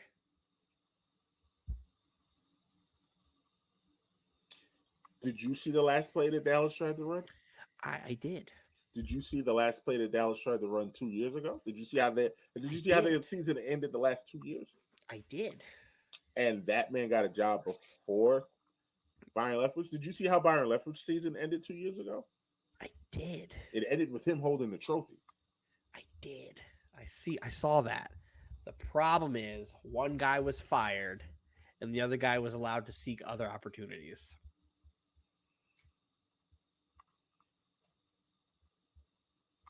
Can't wait. I already don't like the Chargers, so I can't wait. Yeah, no, I don't know why Justin Herbert has to suffer now. Can't wait. All because the Chargers GM's a pussy and couldn't fire Brandon Staley. Because that's who should have got fired. Scapegoat. But it's all right because he's going to get fired. Mike McCarthy clearly is holding not getting on fired. He's holding on by a threat. Like he to me is already in. If they don't start, he's in Steve Nash situation. If they don't start fast, he's going to get fired. Yep. Quick. The worst thing that's going to happen is he's going to be calling plays next year. Yeah. Once I saw that he's calling plays, that's when I knew it's over. He's on the hot seat. They either win the Super Bowl or he's fired. Maybe they have their head coach on their staff already. Yeah. Dan Quinn is Dan Quinn's waiting. He's turning down every job. He's just like, yes. He's turning down every job because he knows Mike McCarthy's seat is scorching hot. And he knows what's coming. He absolutely knows. Why would he want to leave his situation? He built the defense. He knows how good the defense is. Believe it or not, he knows how good Dak is. But he also knows that there's an incompetent play caller at the helm. And he knows, just let me be the captain. Let me go get one of my guys that one of his guys that he knows around the league that he trusts. And we'll see. We're going to see. It's going to be fun because Mike McCarthy's on his way out, and he will not be seen again until the Texans. Leftwich is also one of those. Until the Texans fired Ryans, and then they go hire after 1 year. Yeah. Yeah, and then they go hire. And then Leftwich is their next head coach for a year, and then he gets fired. Mm-hmm. And they just go through every black head coach you could possibly have and fire him after 1 year. And then look at us and go, diversity. See, diversity. No, Todd Bowles should have been fired. I would have been okay with that, although I blame most of their season on Tom Brady, but I could understand if they would have fired Todd Bowles because it fell apart.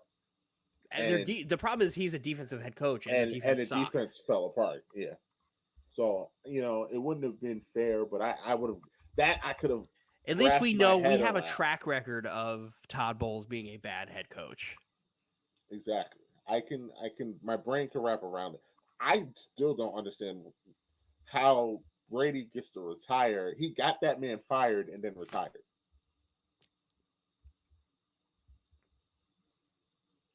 Yeah, I don't know. He got that man fired and then quit because by all reports that I've seen, Ryan Leftwich got fired because Tom Brady was sick of him. And then Brady turned around and retired. So, like, what? Petty Wars. Man, fuck Tom Brady. That's why your wife left you. Man. Getting her back blown out by her jiu-jitsu instructor. And the Jets have their offensive coordinator. Yeah, go ahead. Jet talk. Go ahead. Jet talk. It was just going to lead to me being fucking upset with getting a washed quarterback because they're best buds. Let's connect the dots. So who did the Jets hire? Nathaniel Hackett. And who's his best buddy? Aaron Rodgers. Uh-huh. Didn't we see a report that the Packers and Rodgers are in talks because they don't really want him because they owe Jordan Love. They're in Dylan's hell where his rookie contract is almost up, and they don't know how good he is. Even though I don't think he's very good, but they don't know how good he is. They blew their shot. They blew their shot to see how good he was last year because Aaron was like, "Nope, I want to play." And now they're in hell because they need to figure out what they have, and here we are. But it's okay because they'll get a nice haul for Aaron, I think, maybe. Depending on who. The Jets aren't going to... I agree with you instead of what Roz is saying. I agree with you. I don't think the Jets are going to go crazy to get Aaron Rodgers.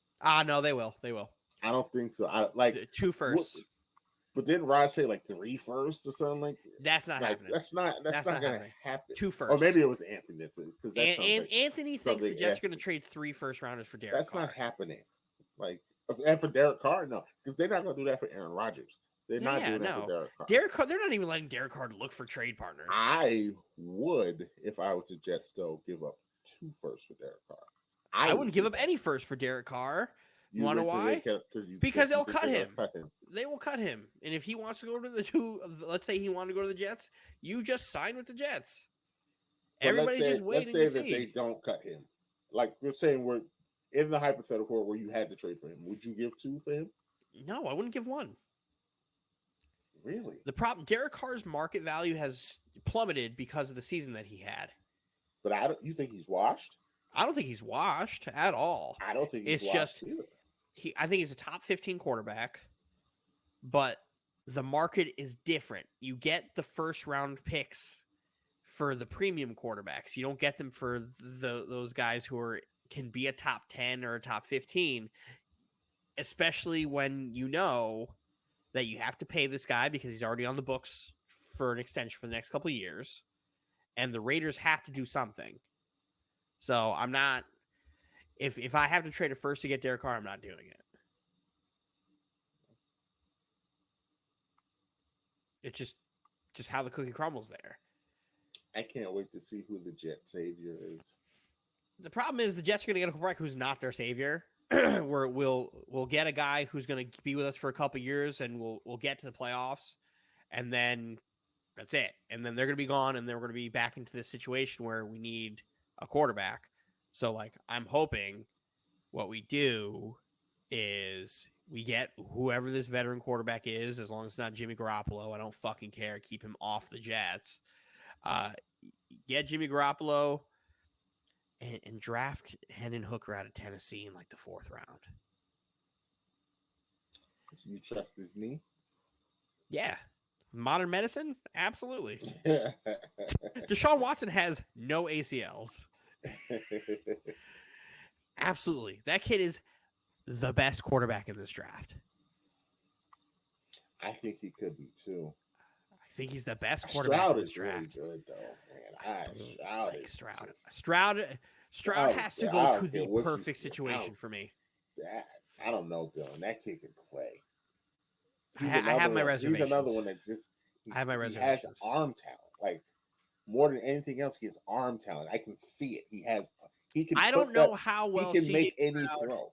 I don't know how well he will play without the top talent that he's. I don't know that either.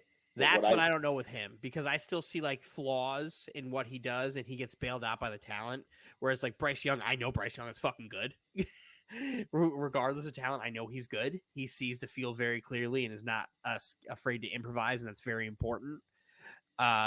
Will Levis is fat Zach Wilson, and I've been saying this for months. And Anthony is like insisting, he's like, the Raiders are gonna get Will Levis. And I'm like, why do you want that? I was like, dude, 6'3", 240, plays on a losing team in the SEC and just doesn't win football games. Like, that's what you need your quarterback to do, is win football games. At least Zach at BYU won football games. He just wasn't awesome.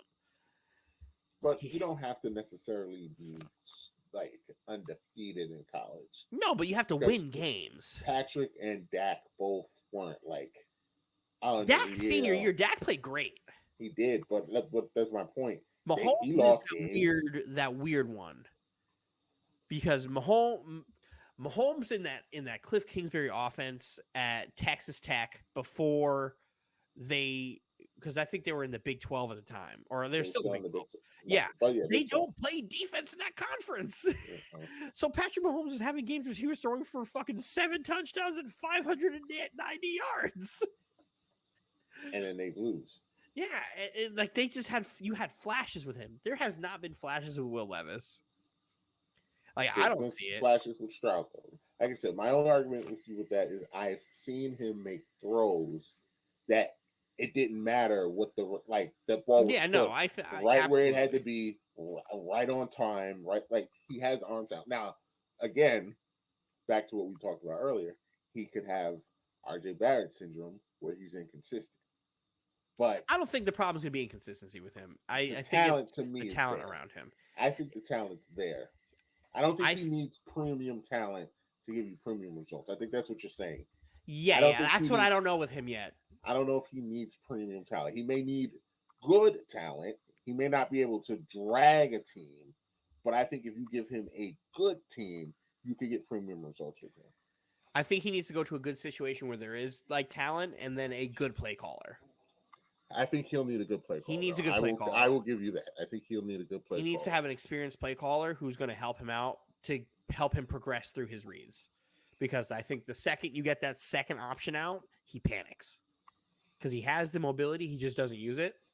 He doesn't. Which is a problem, because he's an athletic kid. Which is frustrating, because he can move. Whereas with Hendon Hooker, he didn't have supreme talent around him. That kid is bad. That's a bad man. I watched him go and beat Alabama by himself. By himself. He's a bad man. He's going to change somebody's life. I hope it's not the Colts.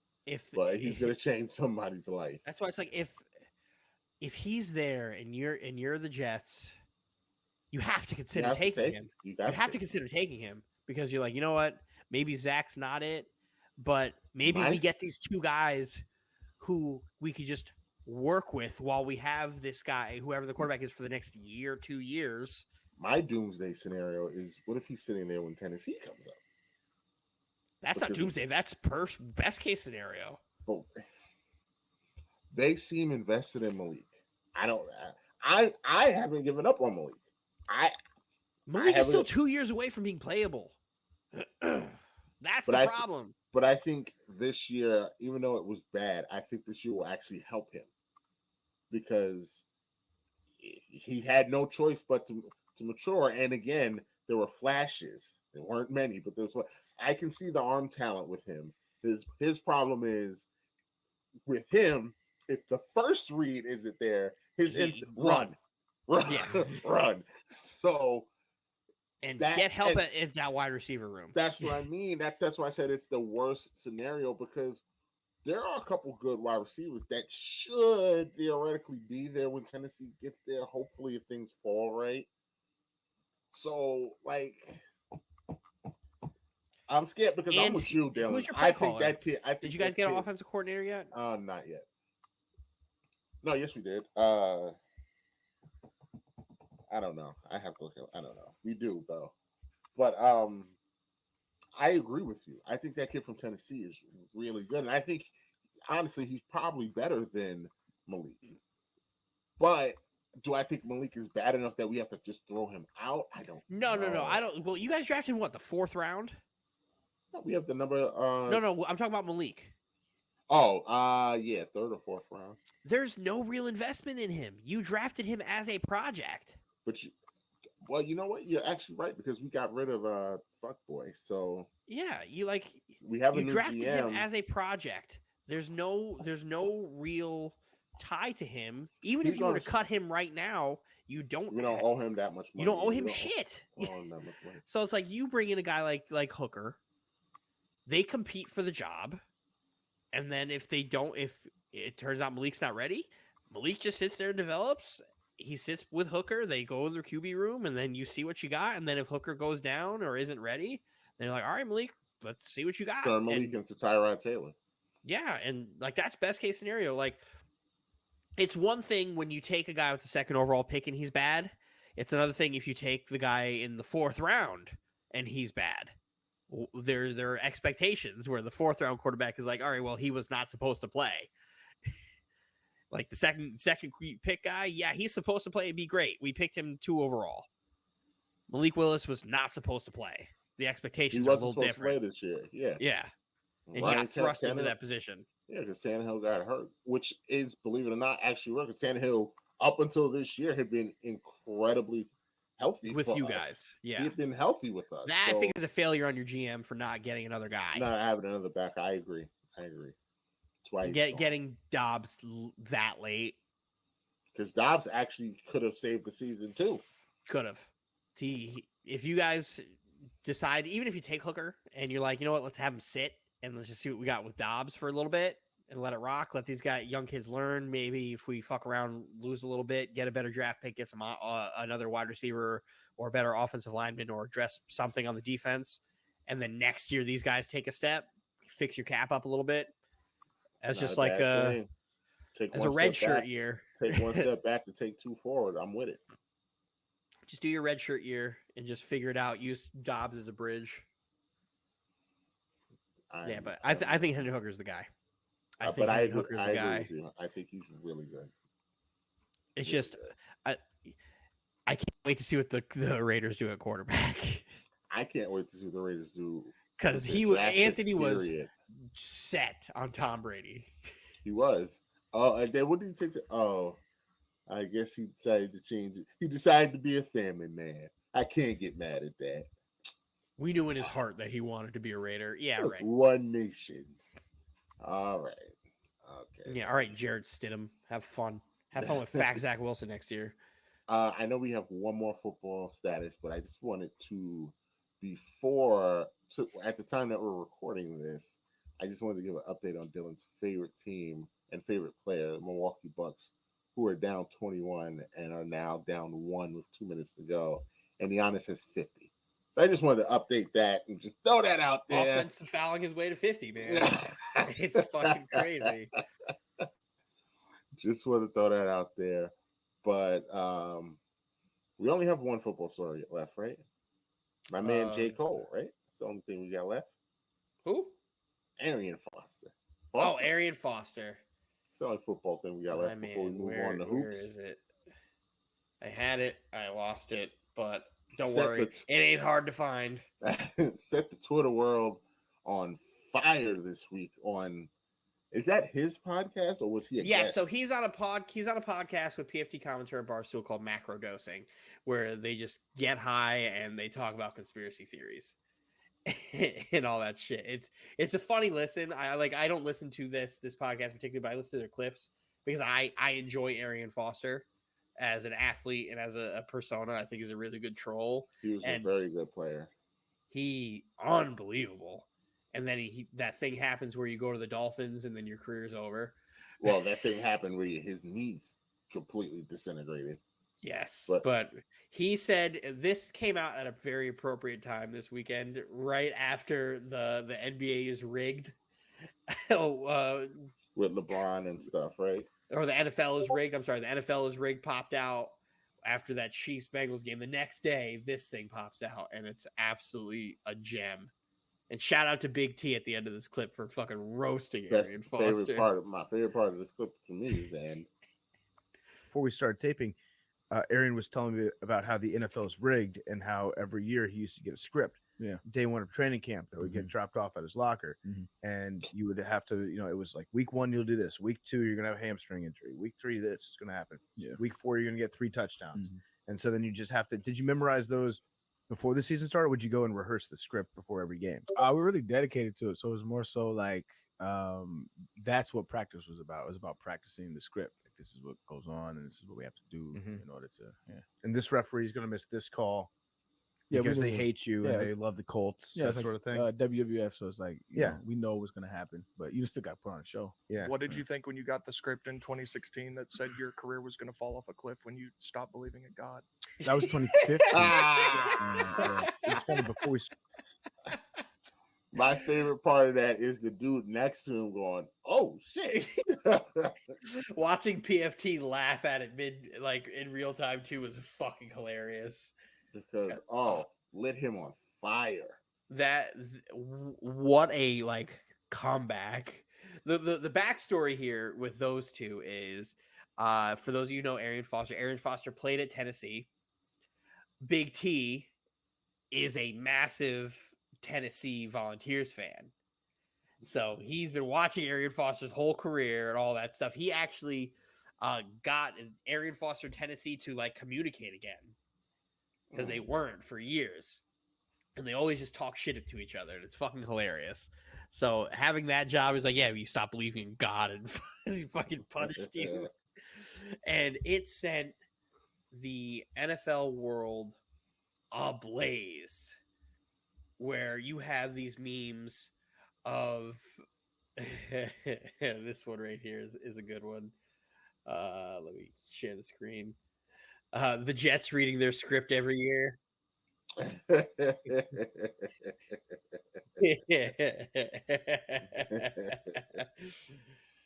Just screaming.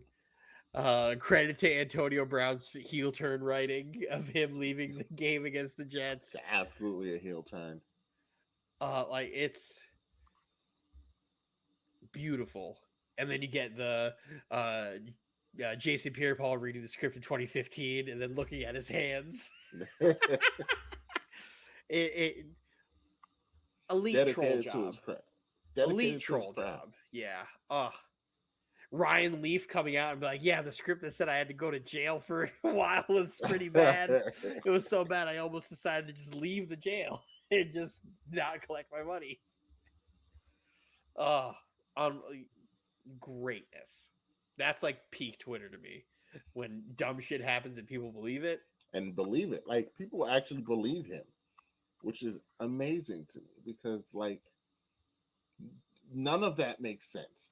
What did y'all practice? It was just the funny thing is he asked him a legitimate question. So did you practice the entire thing? Did you memorize the whole thing? Did y'all do it week by week? What practice was about. We just ran over things, that stuff. What? hamstring week 2. So was you gonna fake really hurt your hamstring or what? Yeah, you sit week 4 because you got hurt, and then you lose this game. Yeah, everybody Oh, knows you the know, script. WWE style, you know. Okay, sir. Whatever. So you just plan to pop your ACL, huh? Yeah, that just happened. Yep. Big fan of Aaron Foster. Loved when he would go to the end zone and just be done. He was great for me for a couple years in fantasy. Arian Foster's run in Houston is fucking very underrated. Like he had a 4-year stretch in Houston where he was just like one of the best running backs in football. One of, like 3 best running backs in the league. And it's just like, oh my god, why does Houston stink? Arian Foster, Andre Johnson, Matt Schaub. That was their quarterback. I was a Matt Schaub truther. He was not good. He was solid he was like the definition of solid. And then he was fucking horrible. Then he sucked. Then he was fucking bad. But I was one of those guys who was like, yo, Matt Schaub ain't bad, man. And then the Houston Texans are also responsible for one of my favorite moments in football history. Andre Johnson beating the ever-living shit out of Cortland Finnegan. I remember it well. Yeah, you should. I remember it well. The Titans at one point had my 2 favorite light-skinned dudes playing corner. Brett Grimes and Cortland Finnegan. And they would just talk shit and just get their asses whipped all the time. Finnegan, and that was the frustrating part with him. He was really good. Like, he was really good. And he just hothead. Like, he talked too much. Just play. Like, you're really good. He's just Eli play. Apple if Eli Apple decided to swing on dudes too. He's better than Eli Apple was, though. Yeah, but Eli Apple, they talk the same. They talk the same. They just talk. There's something about Cortland Finnegan. I think the thing with Cortland Finnegan that pissed me off was he was a ginger. He was a light-skinned dude with orange hair. And that shit was just talking all this shit, talking spicy. It was like, oh, here's Andre Johnson from South Florida. He is going to rip your helmet off and beat the shit out of you. So much so, they usually don't replay shit like that.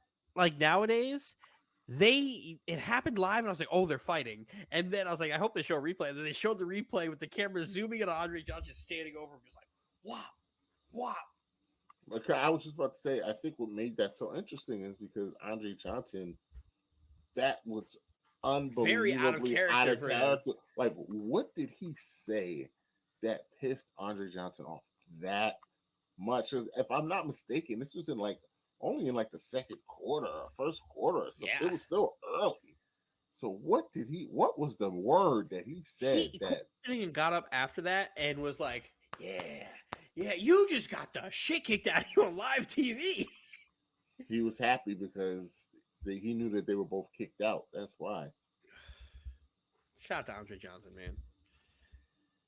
Should be a Hall of Famer. He will be. He's on the Hall of Fame ballot or the finalist ballot, I think.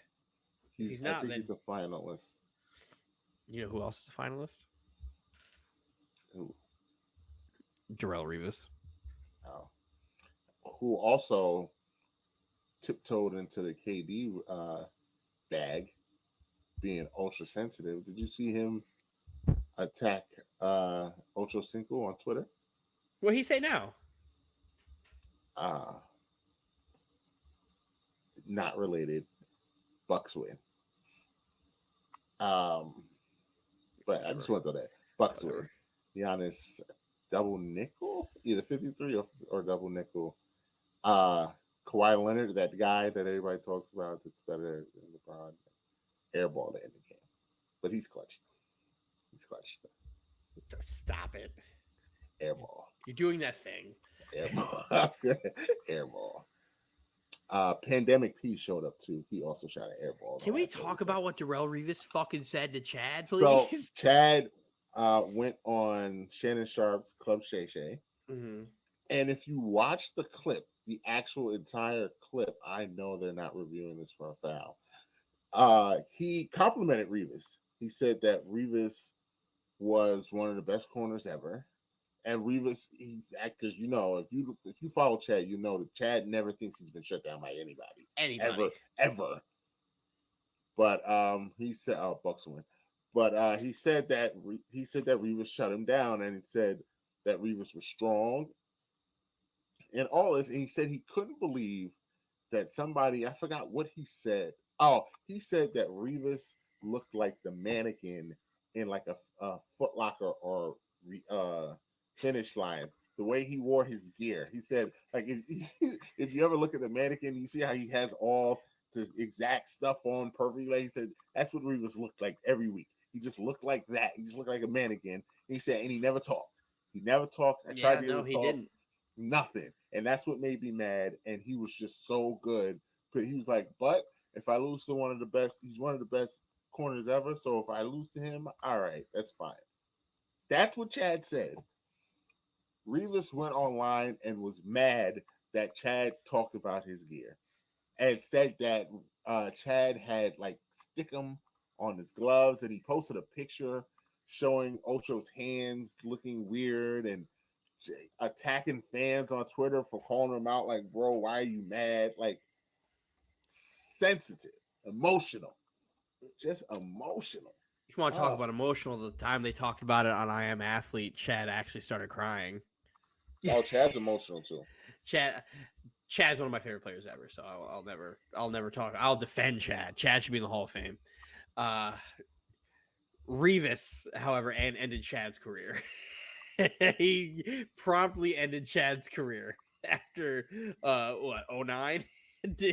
Yeah, Revis posted their stats of their matchups against each other. He was mad. He was big mad. Yeah, Revis does that from time to time. Mad, sensitive, emotional. He does that from time to time, but usually he doesn't like get involved in that shit. He dodged Sherman forever. 54 and 19. Emotional. Dodge Sherman's one of those emotional dudes, but Sherman still gets mad when people say Revis is better than him. He does. That's for him is like when you tell Shaq Dwight Howard's better than him. Just gets mad instantly. But the thing is, like, you're getting mad that somebody said a top 5 corner all time is better than you.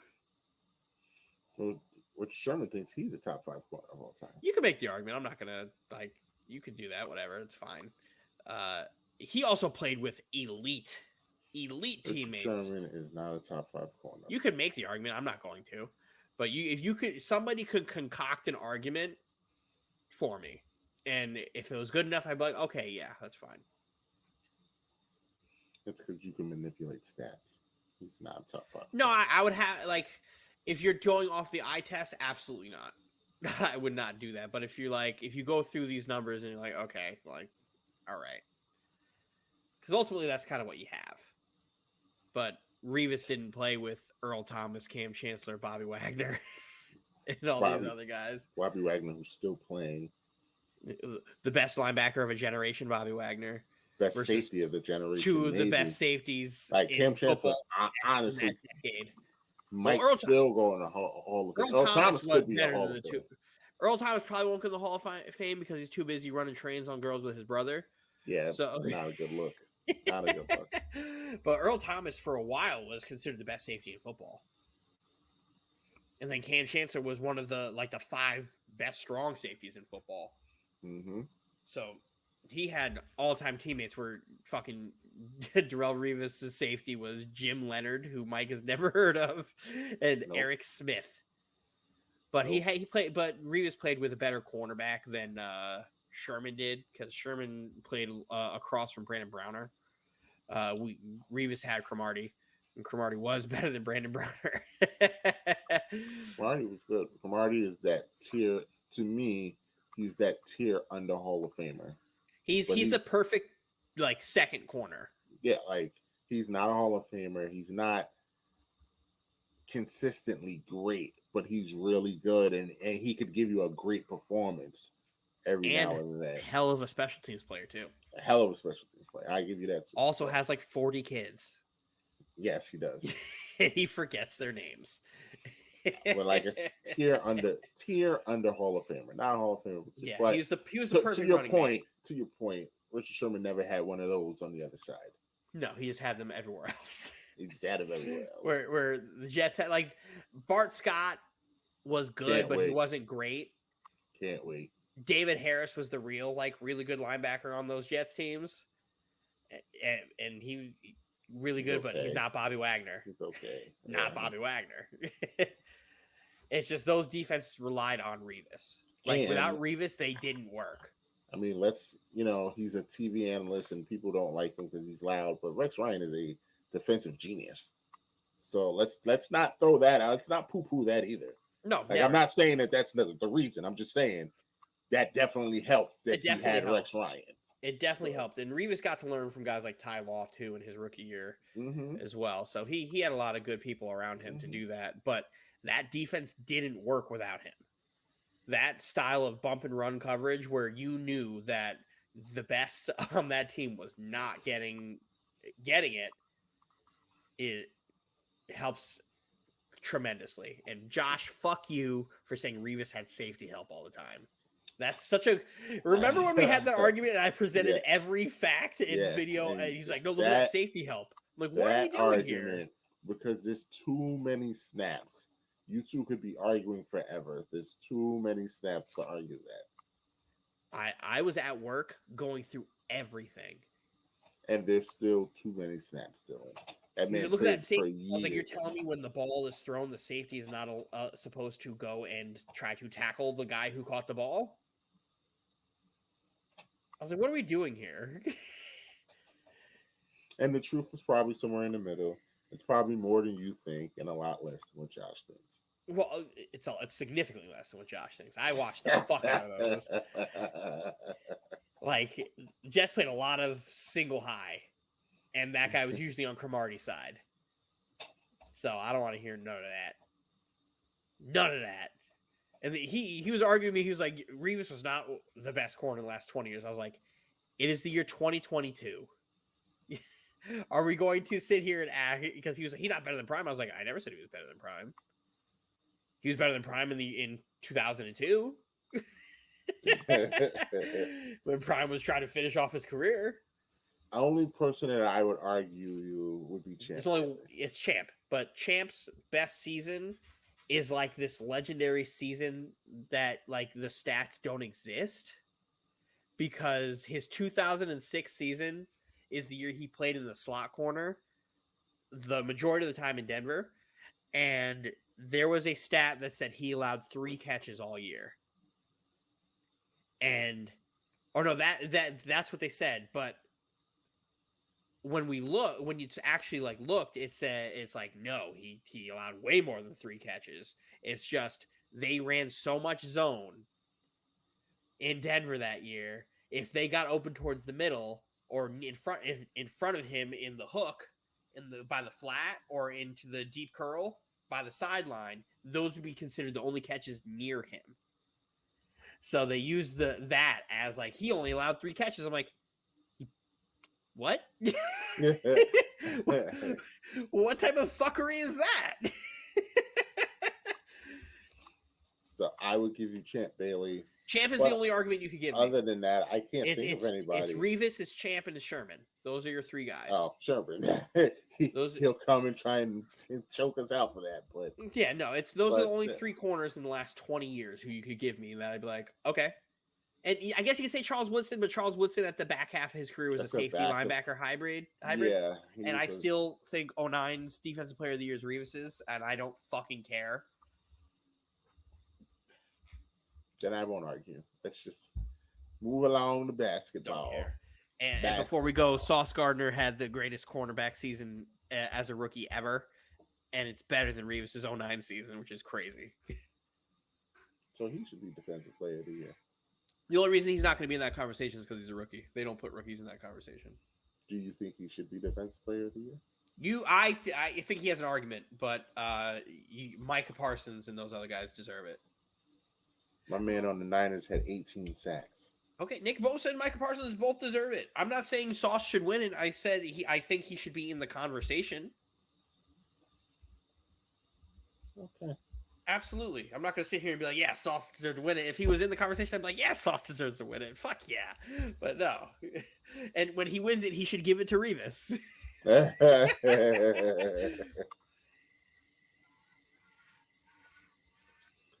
Bottle him up. We are at that fun part of the season. Football's winding down. It's Valentine's Day is coming up, which I think will affect our schedule next week. I spit some game to Anthony the other day when I ran up on him and asked about Tyson Chandler being a Hall of Famer. That was funny. Oh, do you have that clip? I have that video. I'll enter it. Put that in here. That was funny. Deacon Anthony. Deacon. Backstory. I went to Target to get something. Anthony said he was there, and then he said he left, and then I left to go to the gym. And Anthony was like, "Oh, I'm still here." I'm like, "Anthony, don't make me go back there and find you." And James goes, "You won't do it." The more you fuck around, the more you find out. I left the gym to go back to Target to find Anthony to ask him if Tyson Chandler is a Hall of Famer and do nothing else. As I found Deacon Anthony. He was in the back of Target by the Valentine's Day stuff. And he goes, "Oh man, what are you doing for Valentine's Day?"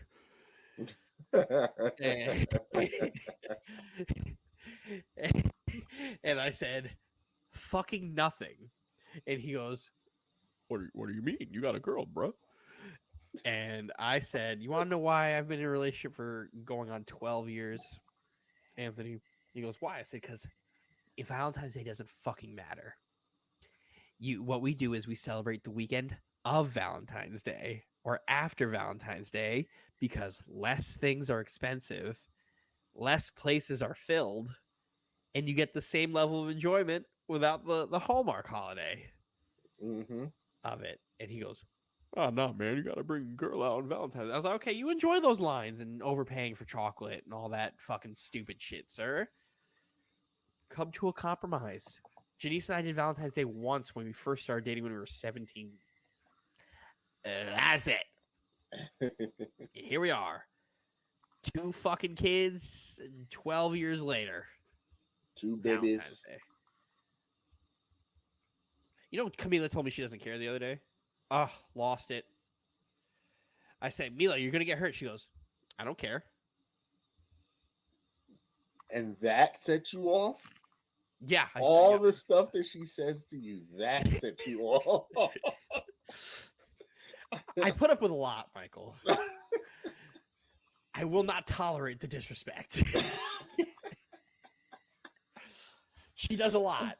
She'll turn off my computer while we're recording. We'll do all these things. She'll tell me she doesn't love me. She'll do everything possible. But she hit me with the, "I don't care." Saw red instantly. Put her through a table. Mae Young through the table. I was about to say, Bubba Ray Dudley powerbombing Mae Young from the top rope onto a table is what I was envisioning in my head. Ask me if she said it again. Did she say it again? No. The funny thing is, I had to ask again because I know her, and I was like, she might have said it again. She might have. She might have said it again. She might have. She didn't.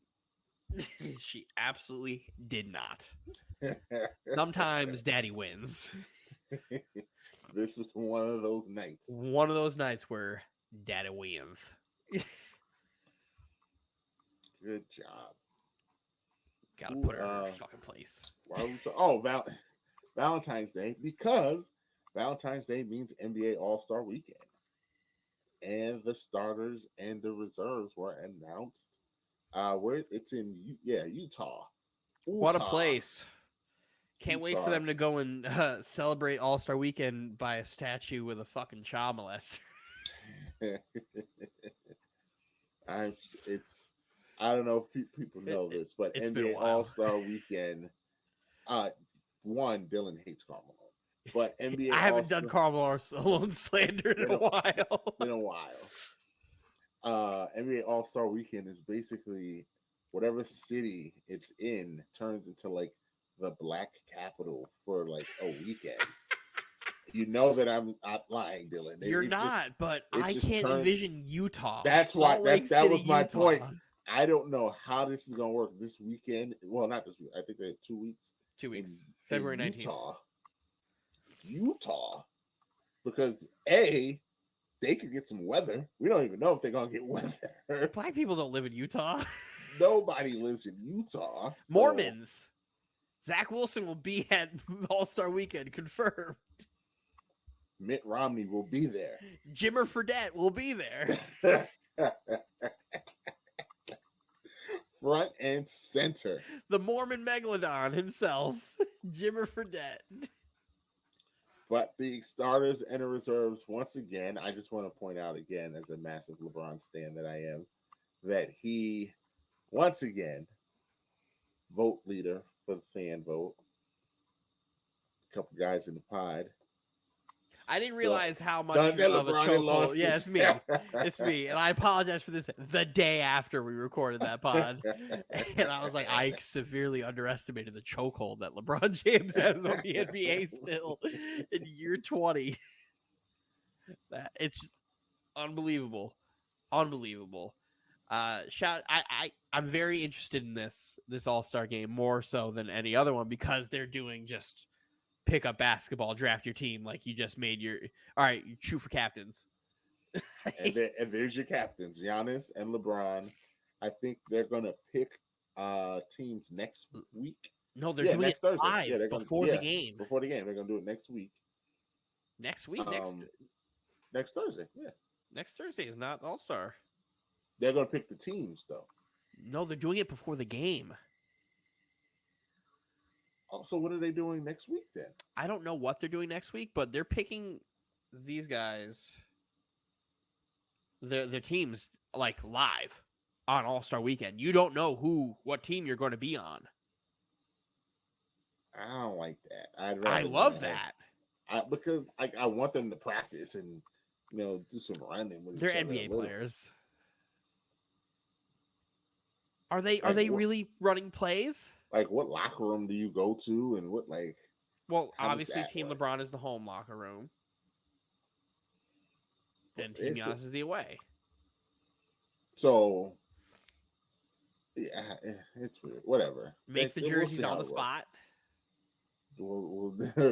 We'll figure it out when we get there. I guess we're in those. I hate those Utah red, yellow, blue, whatever.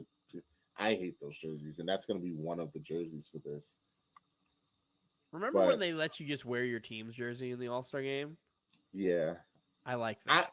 I like both actually. It's just that this year's jerseys are ugly, but I don't mind either way because some of those NBA All-Star jerseys are classic fits. Some of them, yes. Some of them are classics, but I do like sometimes seeing them with their own jerseys. That's either way is fine with me. Let's quickly run off these West plays. So you got Giannis, then we got my man Steph Boogie, Luka the Don, Kevin Durant, who is on pace to return, and hopefully, I'm hoping that he plays. Kyrie's fine. Kyrie will be there. Kyrie's also on one of those crazy tears right now with scoring, so this is a great time for him to be at this event. Joker, Donovan Mitchell, who I'm happy he got there and starting. Yep. Jason Tatum, who I'm also happy is starting. Zion, who I love Zion, but I'm not happy that he's starting. Bam Adebayo, Jaylen Brown, and DeMar DeRozan on one side, I guess you could say for now. Well, this is just a list. Yeah, it's just on the left side. Right side, LeBron, Joel Embiid, who keeps catching the short end of the stick. Paul George, who should not be there, in my opinion. Shai Gilgeous-Alexander, Tyrese Halliburton, who I'm glad got there. Jrue Holiday. who I Eat don't a think dick, should be Wally there. Serbiak. Yeah. Phil That's- wannabe all-star. Backstory to that. But Jaren Jackson, also interesting selection. And then Dame Lillard, Lauri Markkanen, who absolutely should be there. Yep. could make a case to start, to be honest with you. But John Morant, Julius Randle, if you're New York Knicks, and Domantas Sabonis, who also honestly has a case to start. So I'm not too mad. Me and Dylan were talking about this earlier. We both agree that Drew Holiday, we both agree that Jaren Jackson absolutely should not be on this team. I don't understand why he's there. Absolutely should not be on this team. Both like, but then I'm like, if you're just looking for a wing, like a forward center, whatever the fuck it is, consider him a big. Yeah, like they don't run that. They run forwards. That's why you have 3 forwards starting. So it's positionless. But regardless, you take him out. Like who? Is it the last time they played? Oh no, that's what the Eagles did to them this week. You can't I forgot you guys could see. I'm trying to see like other teams in the West. I'm just like, what are the big what other bigs could they have replaced him with, or what are the forwards in the West off the top of my head? And I can't think of one, but it's like, I guess that's kind of what we were left with. Whereas, like, we had the conversation, like, yeah, Jaren Jackson's there after playing like 18 games, but why is he here? But like, I mean, if you're going to put a big in, I can understand we're looking, because I told first name that popped into my head was De'Aaron Fox. I don't exactly, but like you can replace Paul George with De'Aaron Fox, because Paul George probably shouldn't be there. Paul, yeah, that's definitely one. And then Drew Holiday and Jaren Jackson, like, you hate James Harden. James Harden is not my favorite, but guy's averaging like 21 and 12. Guys out here balling. And he's trying to tear apart another team after this season. So let's see how that goes. Yeah, 21 and 12, or Trae Young, who's averaging like 26 and fucking 11 or whatever the fuck it is. Like, and then again, Jaren Jackson's in there. Create another spot, put Nick Claxton in the fucking All-Star game. Then, if this motherfucker's going to be in it, they're still giving him blocks tonight, right now. And I like I said, I Nick Claxton, Brook Lopez, you could put either one of them in to me.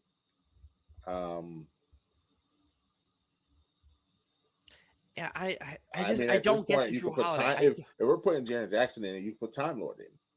Yeah, absolutely. Put Time Lord in. Like, what are we doing here? Like, no disrespect to Jaren Jackson. He's got a good game, but like, he's good. He's good, but he hasn't played enough. Like, I don't understand it. Oh, let me pull up NBA standings, not on my computer screen. Just to like think of another fucking big who could be in here from the West.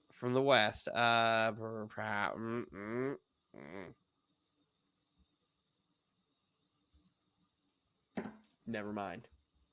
Nobody? No. Aaron Gordon? No. I over Anthony Jackson? Go look at neither one of them, but Anthony Davis didn't play enough. But Jaren Jackson did. Well, this is my point. He shouldn't be there. That's my point. He should not be there. I know, but if we're going to put guys who just don't play basketball, let's just put Anthony Davis in it. If we're going to put guys that don't play basketball, Anthony Davis absolutely should be there. Because I'm sitting there, I'm like, But we're talking about guys who should be there. I would say Aaron Gordon would be one that pops up to me. Draymond. No. Not really. And I mean, that's really it. That's really it. Yeah, DeAndre Ayton. No. Rudy Gobert. No, I wouldn't put him there. I wouldn't. Yeah, do shit. I wouldn't put him. So I mean, Jonas Valanciunas. But like I said, it would be, to me, it's Aaron Gordon. That's the guy. That's the guy for me. It would be him. Yeah, I guess. Because he is averaging 16.8. So he's averaging 17 points, 7 rebounds, and 3 assists, and a block a game. It is a highlight reel. and it's a highlight reel. He's a guy I wanted on the Nets for a while. He's he's a highlight reel as opposed to, let's see now, if Jaren Jackson, his Jaren stats, Jackson is averaging like 12 blocks a game. So so Jaren Jackson's played 35 games. Aaron Gordon's played 43. So that's 7 games. That's a 7. So that's 2 weeks. He's averaging 16.5. So he's averaging less. 4.8, 6.7 rebounds. So 7 rebounds, 1 assist, 1 steal, 3 blocks, which is bullshit. Bullshit. So it's the same numbers, and Aaron Gordon has played more. All the NBA like stat like correctors like we're not doing anything. I'm like, shut the fuck up. You clearly are. You clearly are. Where this guy just skyrockets to the top of the I saw a defensive thing where player of it's the like year. he had 49 blocks in 14 games. Like that's not even like Wilt. That's like Bill Russell type stuff. Like Nick Claxton had a streak of like 7 games where he got 3 blocks a game. And like you're telling me this guy gets 5 blocks a game in a stretch, in like all these stretches. I'm like, come on now, what's happening? It's just like they're still giving Wilt points to this day for that 100-point game. They're still giving fucking Jaren Jackson blocks. And another note to it, he's played 35 of their 51 games. So he's like, he hasn't played enough. Like, I'm not saying he's not a good player because he's a good. They're not going to win unless he plays. But this is for the first half of the year, and he has not played enough. He's not done enough for me. Sus. He's just not done. He's just not done enough. I would put Aaron Gordon in. I would take Paul George out and put in De'Aaron Fox. And Drew Holiday. You know, James. I would have to put James Harden. I begrudgingly would have to put James Harden. So, like, why is Drew Holiday here? Like, I in really all, don't know in all why seriousness, like, not for nothing. Like, in all seriousness, why the fuck is Drew Holiday? Like, I very well respected. I love Drew Holiday's game, but this goes back to what I said in the playoffs last year. If you need Drew Holiday to go at you fucking 30, he's not that guy anymore. Except for that one time he played the Knicks and he found all his Hall of Fame shooting badges. But he's really not that guy, and we're going to bring in a defensive guy to go play in the All-Star game? That's not the point. That's not the point of this at all. And I'm not crazy about DeMar DeRozan, but he is averaging 26, 5, and 5. Yeah, like you can't ignore that. 26, My favorite part about this is this may be, I think this is the first time I'm going to get to watch a net representative in the All-Star game in a long time. Kevin didn't play. 2 years. Just 2 years. When was the last time? Kevin played 2 years ago. Kevin has not played in an All-Star game. No, but Kyrie played 2 years ago. Want to try again? Kyrie, I'll have to look. I'm almost positive Kyrie has been in the game. That's not going to work that way. Let's do it this way while we're looking. Oh yeah, as we're doing this, I'm watching TNT and watching the skirmish between the Grizzlies and Donovan Mitchell, which, you know, we might as well talk about it now because we probably won't talk about it next week. I absolutely think he hit him on purpose. I don't know about you. Oh yeah, absolutely, and I love seeing that Donovan Mitchell was about that action. It was the COVID All-Star game. There you go. Don't count. Don't count. It does. Did he win the MVP for that game? Did he? I don't believe so. I could be very wrong. No. Yeah. Oh, 2014. 2014, he did. No, I completely forgot about it. That All-Star, that whole All-Star like sequence for that year. I just don't remember. I really just don't remember, because the Harden trade happened around that time. Yeah, that's why I remember it, because KD, being the sensitive man that he is, refused to pick Harden for the team. No, that was the year after that. So the initial Harden trade, Harden coming to Brooklyn, happened around that time. And then it was the next. And then the next year was the other one. But KD has yet to step on the court as an NBA All-Star for the Nets. So that'll be fun. That'll be one of those jerseys I actually try to get. Because I still want his Captain America jersey from Team USA. Because those Team USA jerseys were fucking fire. I like them. Get me one of them.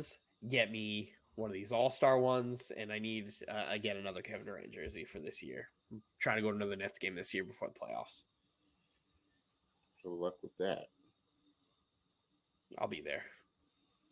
Rain, sleet, or snow. I'll make it happen. I'll make it happen. Maybe I'll see 2 wins this year. Maybe I'll get lucky.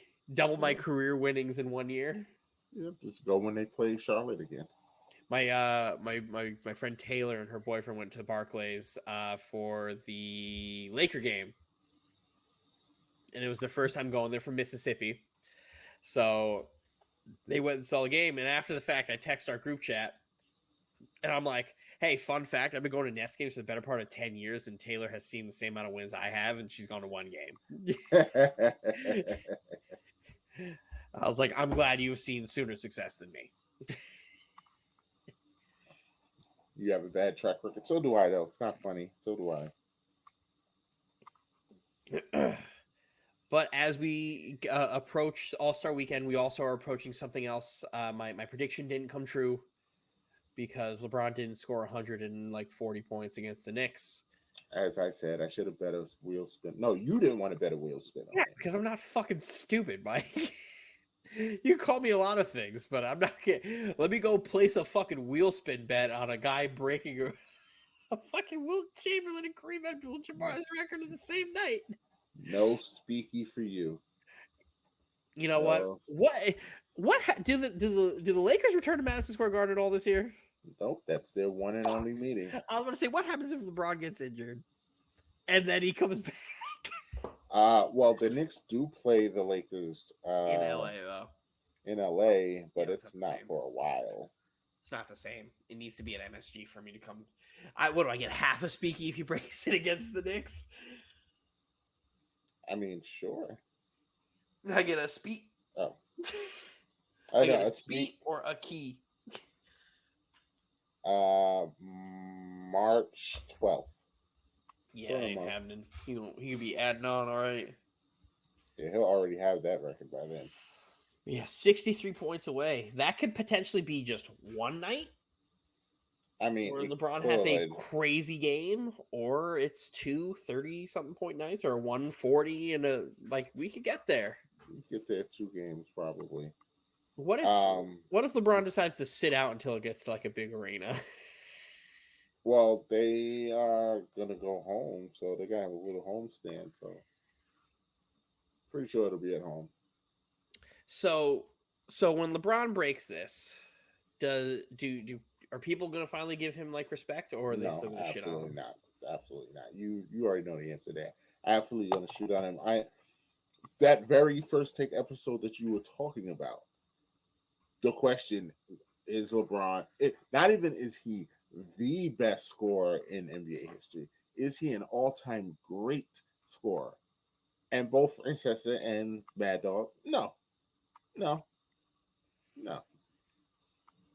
And then Mad Dog completely went off the deep end, even though I've heard him say this take before, and it's utterly ridiculous that Larry Bird is better than LeBron James, which is just... I've also heard Skip Bayless say that, which is just... Come on, guys. Come on. Stop it, please. Stop it, please. I understand that he had a nice jump shot, but stop it, please. Look at me. Look at me. Stop it. Right now. I hate old heads when it comes to basketball. I'm a big Rasheed Wallace guy. I saw a clip of him saying, in my era, LeBron would be good, but not as good as he is. LeBron played in your fucking era, Rasheed Wallace. Drop 50 on your head. Like, what are we talking about? Dropped it. Are we just... He was a couple years after your Jailblazers. Is that what we're just gonna? All right, cool. He still was your era. LeBron played in like 3 different eras. Mm-hmm. LeBron has played in 3 different decades of basketball. Like LeBron literally was in the league when the Pistons won the championship. He was in the league. Like, what are we talking about? Did he play against Michael Jordan? No. He Jordan missed it retired by He missed a it by a year. because he knew. He knew. Don't worry. We don't I talk can about tr- 84, 85, 86, 87, 88, 89, 90, 90, 94, 95, 90, 99, 2000, We don't talk 2001, about 2002. The fact that I had to remember all of those for those years that, that don't that exist. argument. And then Kobe, we don't remember 96, 97, 98, 99. 99, And 2000, then 04, 05. 03, 04, 05, 06, 07. No, we remember 06 because of 81, but nothing else. 07, 07, because that was the shot against Phoenix, right? where he quit on Phoenix and then requested for trade, and then No, what's the year 08, that he did the shot that he ripped did the jersey? that was Is 07. Yeah, so we remember That was- that year too. we 'cause he remember hit that. shot. But we don't remember the fact that he quit on the team in that playoffs and then requested a trade and then won MVP the next year. So we start resuming Kobe's career in 2008 after losing the NBA Finals, and then 2009 winning. Which Kobe doesn't get killed for losing that finals, by the way. Nope. Even though they were the favorites in that finals, but we don't talk about that here. And then We winning don't in talk 09 and then going back in 10. And then after 10, we don't remember 11, We don't 12, remember 13, anything until 14, his 15. Final 15. game when he scored 60. Yeah. Well, no, we remember the year he tore his Achilles because he hit the free throws with the torn Achilles. And then walked off. And then we don't remember anything until his last game. Whole career, but we remember every game LeBron has ever played. It does. People are the worst, man. And it sucks because we always end up seeing, like, I know you're a big LeBron stan. I like LeBron James a lot. I'm not this massive LeBron James fan, right? It seems like it because I hate dumb basketball when you takes. put logic into the conversation, you find yourself always arguing on one side because people are idiots. I hate, like, I will do this for any player who gets who gets scrutinized and who doesn't deserve it. It just so happens that the only player who gets scrutinized over here is fucking LeBron James. Every time. But hey, But then you're a stan when you point out facts. Remember LeBron's that fake not clutch. that Francesca Roz played? said, LeBron's not clutch. Yeah. Oh, yeah. LeBron's not clutch. Yeah. I mean, he only has the most walk-off shots in history. Like, remember that post that Roz posted where he was like, "Oh, LeBron played with 5 members of the top 75 or whatever," and I was like, "Jordan played with fucking 4." Like he played with George Gervin, Robert Parrish, Scottie Pippen, fucking Dennis Rodman. Like, what are we doing here? Oh, but they were old at this point. No. I always get Fame coach, like one of the greatest coaches of all time. What coach LeBron played with? Ty Lue. Okay.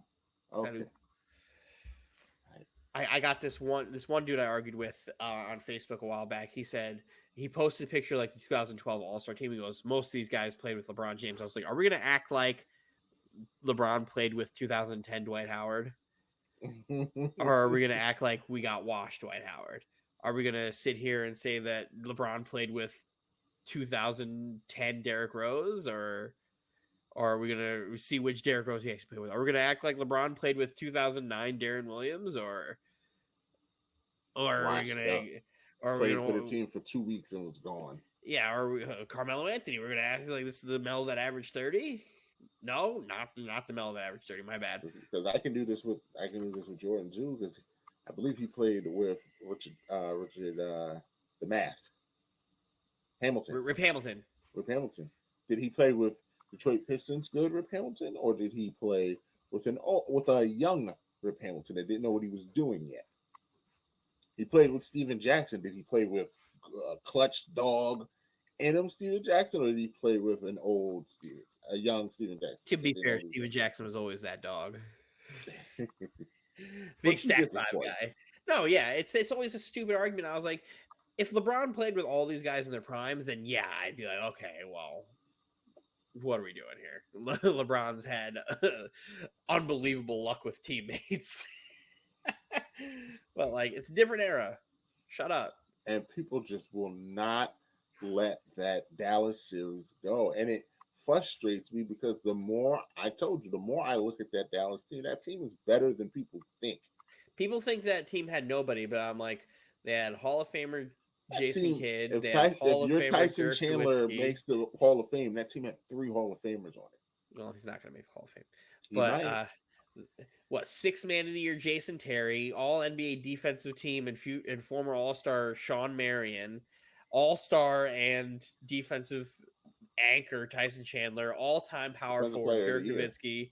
Nowitzki, top 5 point guard ever in Jason Kidd, who at this point, old Jason Kidd had a jumper. Mhm. like what are we doing? Defensive minded Deshaun Stevenson off the edge, Karan fucking Butler, who is a hooper. Like Peja Stojakovic was on that team. Mhm. like what is this? Like, and I mean that Dirk still, And that Dirk was that playoff shooting tour- performance Oh. that Dirk put on that playoffs. I honestly dare you to go find someone who shot better. He had one of the best playoff runs I've ever seen. Because I promise you, if you go look at the numbers up, I'm pretty sure he did 50, 40, 90. That that whole run, playoff run. absolutely. Pretty sure he did 50. He was 40. on one. He was Right. It's the best I've ever seen Dirk play. Like up to that point, Dirk won an MVP, and I still think the best basketball he played was in 2011 or 2012, whatever the fuck it was. Like, So like, I mean, come on, like it's people just want to hate this man because the one Skip thing I Bayless will say told is he them played terrible. He played terrible in that series, and the Mavs playing a zone defense for the majority of that to focus on his jump shooting is brilliant. And Brilliant. what happened? It made him better. The Just problem like the is Pistons Jordan didn't see beating up- zone defenses. But when the Pistons beat him up, and every time he drove to the lane, they knocked his ass down. What happened? He learned and he got better and he got stronger. We don't Mhm. hold that against him, but we hold this against LeBron because, like I said, this Skip Bayless narrative just drives everyone. They just take what he says as gospel, and it's just Zone defenses were illegal. Like you couldn't shade over too far. You had to completely commit to a double team, or else it was illegal defense. So you couldn't shade over and help. It was a completely different era of defense, as well as hand checking. So completely different era. If Jordan had to deal with the zones that LeBron dealt with in that era, because Jordan was not a great 3-point shooter. Don't tell it to rise. He wasn't. Not a No, great but 3-point shooter. Better shooter than LeBron. Statistically, no. But eye test, no. And it's not because he just wasn't good at shooting. It's just because he didn't have to, because in college, there was no 3-point line when he was playing, so he didn't have to develop a 3-point fucking shot. Mm-hmm. So it's just part of the game. So it happens. He wasn't forced to develop a shot. Yeah, but here's that game where he hit 6 threes and a half. Okay. Yeah. I hit 8 threes in a game once. Does that mean I'm like an elite shooter? No. It just means I was hot. Just means you were hot. It just means I was hot. I would like to say I was a good shooter though. And I was not 8 threes in a game shot. Like that's no, shit happens. Stop LeBron James hate. This man is about to break one of the records that nobody ever thought would ever be broken. Mm-hmm. And no one ever thought they would catch Michael Jordan, who's third. And here we are, year 20, and he's having the greatest year 20 anybody could ever have possibly, where he's averaging a solid 10 points more than anybody who has ever played 20 years. Easily. And doing it easily. And we're still supposed to expect this man to just drag and carry. It's a 40-year-old man. Right there, 40-year-old man. But by the time we come on the air next week, he should have passed. Those are definitely ski goggles, by the way. He should have passed that man by the time we come back on the air. Would this be Lou Alcindor or is this Kareem Abdul-Jabbar? That's definitely Lou Alcindor. That's definitely Lou. The podcast GOAT, because we refuse to have that our conversation anymore. Kareem Abdul-Jabbar is the greatest basketball player of all time. Yes, because that's what me and Dylan both, especially me. Whenever they start talking this Jordan 6 for 6, Lou Alcindor is the greatest basketball player ever. Then, since we're going to do facts and stats, it's that man, it's that man, it's that man. That's it. The NBA MVP award should not be the Michael Jordan MVP. It should be the Kareem Abdul-Jabbar MVP award. The scoring, the scoring title should be the Michael Jordan award. That would be okay, but not other bullshit. Because the fact that Kareem doesn't have his name on something is ridiculous. He has like the activist award, but it's not a basketball award. Magic has the Western Conference trophy. Bird has the Eastern Conference trophy. Bill Russell has the Finals MVP. Kobe has fact: Finals that he never won a Finals MVP because it wasn't a fucking award when he was winning.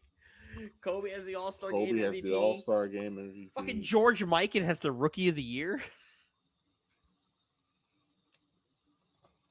It's ridiculous. But let's move on. You see it. Me and Dylan are here, so guess what? We're gonna talk WNBA because we love women's basketball here. Yeah, so the Aces end up signing Candace Parker. You might have heard of her. She covers NBA on TNT if you don't watch basketball. And is outstanding. It is one of the best basketball players on the planet. To partner her up with one of the other best basketball players on the planet. Probably the best basketball player on the planet. Asia is probably the best right now. Jockwell would say something, but Jockwell and Stewie too. There's a few of them, but especially my girl Liz Cambage, who won't be playing in the WNBA. Yes, not on the team. Will not be playing for the WNBA anytime soon. Anthony's crush, Kelsey Plum. Kelsey Plum, yeah, and Anthony's bunny hopping. The person that I say is the most lethal clutch shooter in basketball, men or women. Chelsea Gray, who I don't care what you say. You don't watch basketball if you don't know. Chelsea Gray, give her the ball. I will put my life on the line. Give her the ball and get out the way. She's going to score. The real CP3. We could talk to the actual news here. And before you do that, and they have a Hall of Fame coach in Becky Hammond. Becky Hammond. Who, side note, used to play for the Liberty. But the reason we're talking this is because me and Dylan are excited because we are both New York Liberty fans. And as you see, that lady that we just talking about, Breanna Stewart, is coming to New York. What a fucking we were talking about this beforehand. This is just a 2-team league. It's just a matter of how many games are they going to win, and then who's getting home court. Like, what is the situation here? Because Vandersloot and Sabrina, like, I love Sabrina Ionescu. I think she's a fucking hooper. Like, she could ball. I think Stewie is unbelievable. Jonquel Jones is awesome. Like, the fact that Jonquel Jones is kind of like the afterthought on this team is crazy. Wild. Seeing how she was just in the WNBA finals and was just the two-time MVP 2 years ago. Yep. But she got teeth on her. Like, it's just unbelievable that this is like a thing. And I hope they have better coverage. Shout out to Joe Tsai, the owner of the New York Liberty. And one of the cool things that Breanna Stewart was doing was she was using her free agency to kind of like push forward the WNBA. the WNBA, like, hey, why are we not getting chartered flights? Why are we flying like coach? Why are we like flying publicly? Like, we can't rest, we can't do any of this stuff. Like, why are we not doing this? And for those of you who know, the Nets owner Joe Tsai got in trouble for chartering a flight for his team because it's a competitive disadvantage.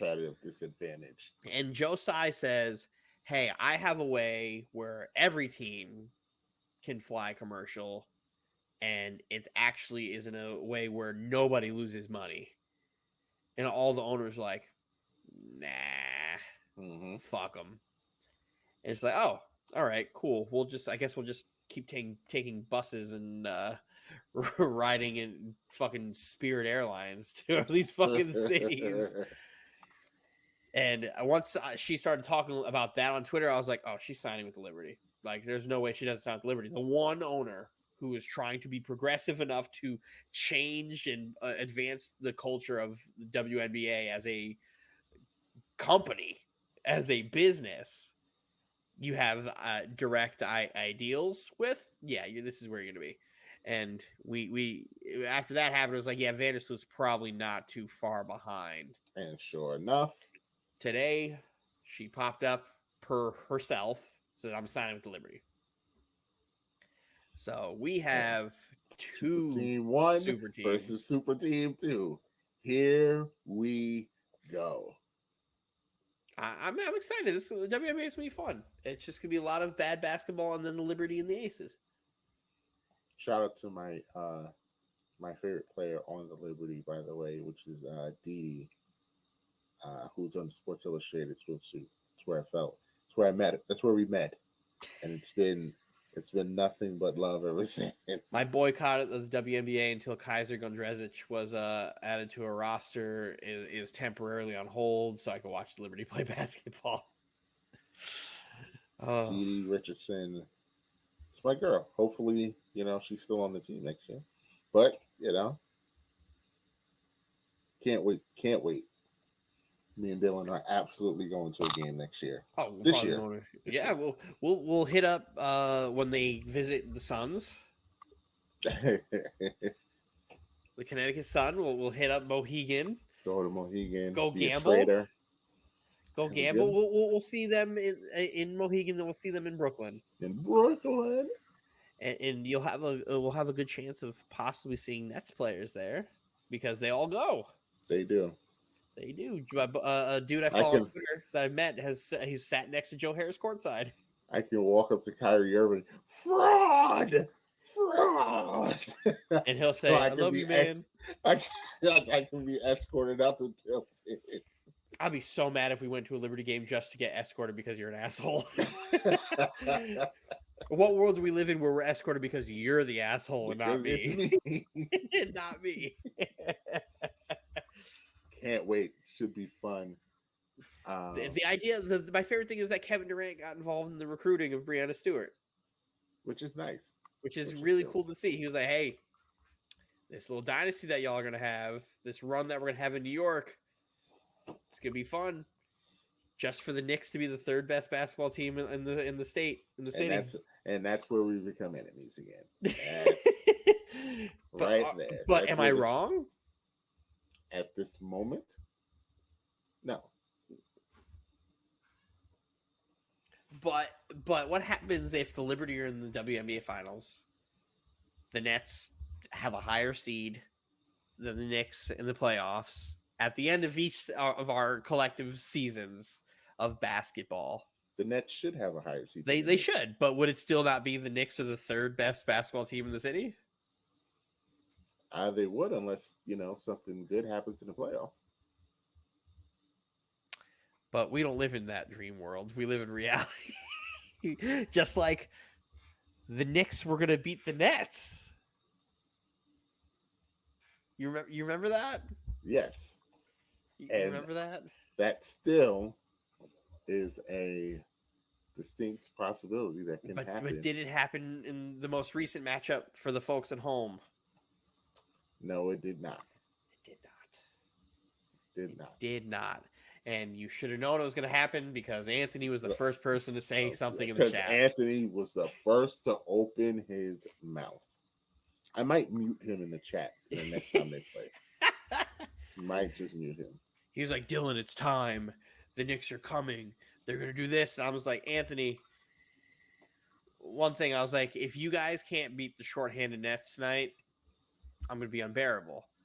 And he's like, oh, no, you shouldn't be unbearable. You can take it. I was like, I will take this L. If we lose, I will graciously take this L. You will not hear any complaints out of me about how Durant didn't play or this person didn't play. I would take my L and we'll move on. The problem is Mike didn't like when I said, hey, no problem. I was like, if you beat us, great. You still have beaten us one time in 3 years. So once I started doing that, he's like, no, you're not going to do that. No. I can. I will. And it would have happened. But luckily for you guys at home, I don't have to. Because that's win. It's a very bad loss. To Very lose to bad. Kyrie Irving doing that thing he does in the fourth quarter where he just is unbelievable. He is like right now, as the season's going on, there is no better fourth quarter performer than Kyrie Irving. And that's unbelievable. And he's been on a stretch killing it lately. Ran to the Boston Celtics because we have nobody size-wise who could compete defensively. But blew the doors off of y'all. I blew the absolute doors off of us. Let's see if I saved that fucking tweet of... I did. Here is my favorite moment of the fucking Celtics fucking Nets game last night. Of Day'Ron Sharp, who Mike has heard me screaming from the rooftops, send him to Siberia. And it's because of things like this.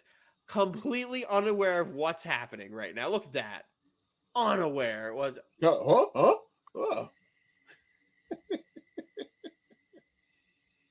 threw my water bottle. The second that happened, I was like, because at that point, the Nets brought it down to 20. And I was like, okay, if we go into half and we have it like 15 to 18, you're back in this game. It's just you can't like get lost on defense. Because especially this was that stretch where Boston was starting to miss shots and the Nets were starting to make shots. And then here's Derek White just taking Seth Curry to the basket every single time because Seth Curry's like, here you go. And I'm just like, bro. And then Day'Ron is letting that happen. I'm like, oh. And then Day'Ron's guarding Jason Tatum, and Tatum's like, eh. It's like, oh, this is just not meant to be, man. And they started off hot. I was like, oh, all right, well, this is bad. Well, we play again tomorrow. Or, yeah, is it tomorrow? When's the next game we'll fucking play? So I think we only play one more. Until we're gone for a little bit. Oh, we play the Wizards. That'll be fun. Dub. No, not without. I don't know. They're playing really, really well. And no Ben, Kyrie, and TJ. I need y'all to win. Yeah, well, I need a lot of things, Mike. I need y'all to win. I need a lot of things. I need Kevin Durant to play basketball again. Soon, hopefully. But at least it's not last year where we lost 10 straight. We're actually like holding water, which is a good thing. Now Kevin won't request a trade in the offseason. Remember when that happened? Yep. And Dylan ended up being right about all of it. He's still spoiled. Give me a speaky. No. Give me a speaky for being right. But let's so we're gonna wrap this up, right? That's it. WNBA. Yeah, we're done. Look at that. 2 guys, 3 hours. Death taxes. 3 hour pods. We're gonna do our superb owl picks next week. Hopefully we'll have a full team. Like I said, everybody's on the injured list right now for us, so we'll see how it goes. But I did want to do a special, Dylan, just to troll. I'm him. And there's only one guy that's going to be him, and that is the best quarterback in football, the man that plays in Arrowhead Stadium, one Patrick Mahomes. He heard all the chitter chatter from Eli Apple and the Cincinnati mayor and the Bengals. This is and Dylan. This is Burrowhead. This is Burrowhead. Went out there and got the dub. So for that, sir, you are him. And clinched the game on a hadn't ran all day. Biggest play of the game, took off and got the first down, got the penalty. Patrick Mahomes is him. Can I do a him? I'm him now. Sure. Let me bring up my my screen here.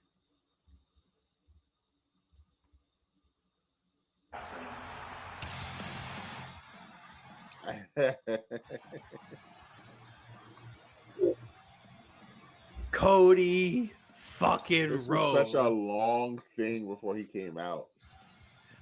There was no other way he could have came out but 30, so he could do Rumble, Mike.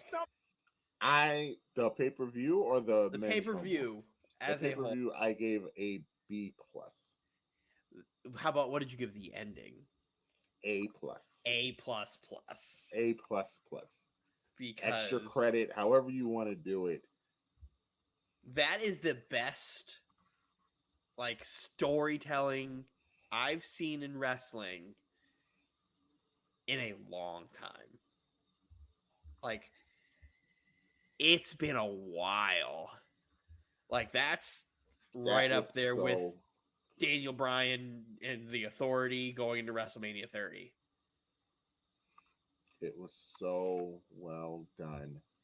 And as I was telling my brother Chris, just everything, the way that they brought it all together on Raw by doing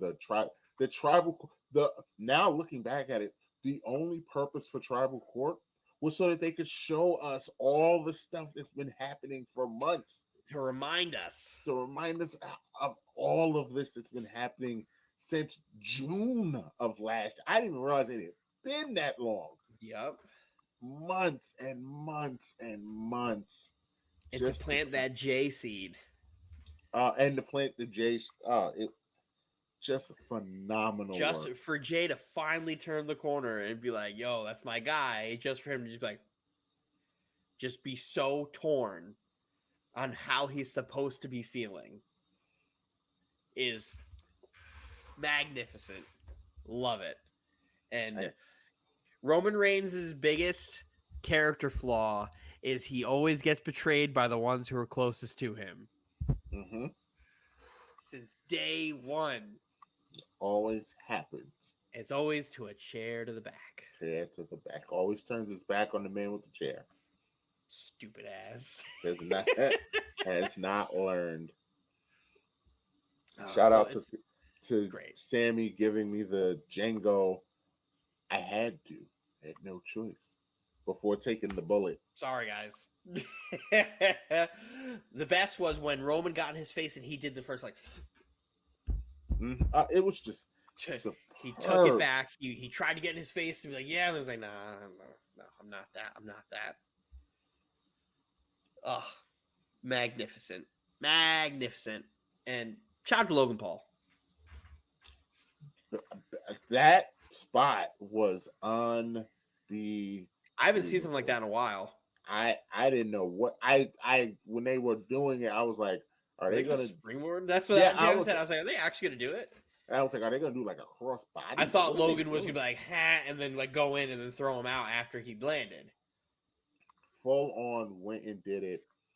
Beautifully executed. Shout out to Ricochet. Oh, just so good. And shout out to Rhea Ripley. Shout out to Rhea Ripley winning the Rumble with a dislocated knee. From the one spot. Although it makes sense now because I do remember at some point during the Rumble, I was like, where's Rhea? Like, what is happening? And She was over somewhere in pain because her knee had popped out. Yeah, She right. almost blew it too. She almost. Now I'm finding out that slip was not planned, and she really almost blew it. I thought that same thing. I was like, I said to myself, or because I was watching with my kids and my nephew because he came over, and I was like, I don't think that was supposed to happen. And I was watching with Jaden and my nephew Julius, and they're not like Jaden's not into wrestling, and Julius isn't. They were watching with me. They were having a blast. Brock Lesnar comes out, and they lost it. The Brock's part was phenomenal. They're like, who is this guy? Mushing the referee was hilarious. Jaden, they said, it's the Beast, Brock Lesnar. And they're like, the Beast! And he starts just German suplexing Doing everybody. His Brock thing, yeah. Just doing the Brock thing. And they're like, what? This guy's awesome. Then Bobby Lashley came out and was just like, oh, yeah, here's my money. Here is my money. Yep. And they're like, whoa, he's big too. He's buff. I was like, yeah, I know. All that stuff. And they're like, oh, they had a blast. They were screaming. They're like, oh, who's next? Who's next? I was like, you don't know any of these people. Jade was like, I hope I see John Cena. I was glad I did not see John Cena. And I'm just like, Jade, you only know him because of memes. You don't know who he actually is. And he's like, yeah. And then Logan Paul came out. He goes, Logan Paul, he makes Prime. He's like, he's drinking Prime. I was like, oh my God, you guys are fucking dorks. That damn children. But Jaden liked Cody Rhodes a lot. I was like, hey, you're supposed to. He's the hottest baby face on the planet. You're supposed to. I liked now that I actually got a chance to sit down and rewatch the match, as opposed to just coming in at the end. I liked the blackout match, lights out, whatever it was. Visually, I loved it. I thought that was great visually. The match was okay. You didn't like the visual of that with the blue light? I don't care about that stuff. You didn't think Bray looked cool with the paint when he did the thing? Yeah, it was cool, but like, I hate these stupid gimmick matches. These sponsored gimmick matches. That was a check. But they did a good job flipping it. Remember when they did that with the Domino's pizza fucking thing a couple years ago? Or was it last year at the Royal Rumble? Or no, it was one of those fucking I know they things. did one during COVID with the zombie movie. The zombie one, which was horrible. The zombie one was horrible. Whenever it comes to those sponsored matches, I'm like, why? This was good. Why? This was good. It could have been better. Understand Uncle Howdy jumping Missing. off the thing. Yeah, he missed. He definitely missed. But like, and I love LA Knight. I do too. Yeah, I loved it. Yeah, I loved LA Knight when he was Eli Drake in Impact because they're just the same character. It's the same guy. It's just the same guy. My buddy Chris had no idea. I was like, oh, did you watch any of his Eli Drake stuff? He was like, no. I was like, they're the same person. He goes, what do you mean? And then I sent him a couple of my favorite promos from Impact, and he was like, they're literally just the same character. I'm like, it's the same guy. I know. It's the absolute same guy. Maybe turned up a notch, but it's the same guy. Yeah, same guy. Same guy. Let me talk to you.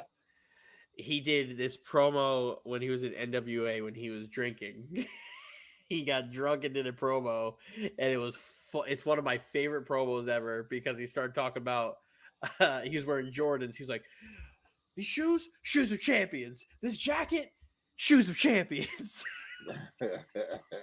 And it's unbelievable. He's like, did I just say my jacket was shoes of champions? Yes, you did. And he takes another swig. He goes, yeah. I'm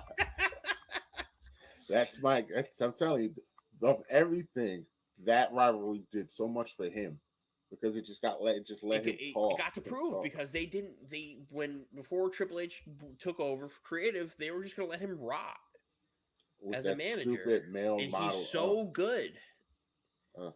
He's so good. He's like one of those guys who could be a gatekeeper for anybody to get to that next level. It's just you have to build him up to that. I need him with a belt. I would say hopefully he wins the IC title. That's not happening. I mean, he can't take it off of Punta, but no. somewhere down the line. When they Two start things are going to passing happen. it. Sheamus is going to take it off of Gunther at fucking WrestleMania, or Gunther is going to be the longest reigning Intercontinental Champion of all time. Which he's not far away from. No, didn't Honky Tonk have it for over a year? No, I don't think he won it until like the summer. So that would mean he has to win at Mania. Yeah, he would have to win at Mania. Oh, so you're saying, but yeah, because then if he wins at Mania, he's holding on to that thing. If he wins at Mania, yeah, he's never gonna lose. He's never gonna lose.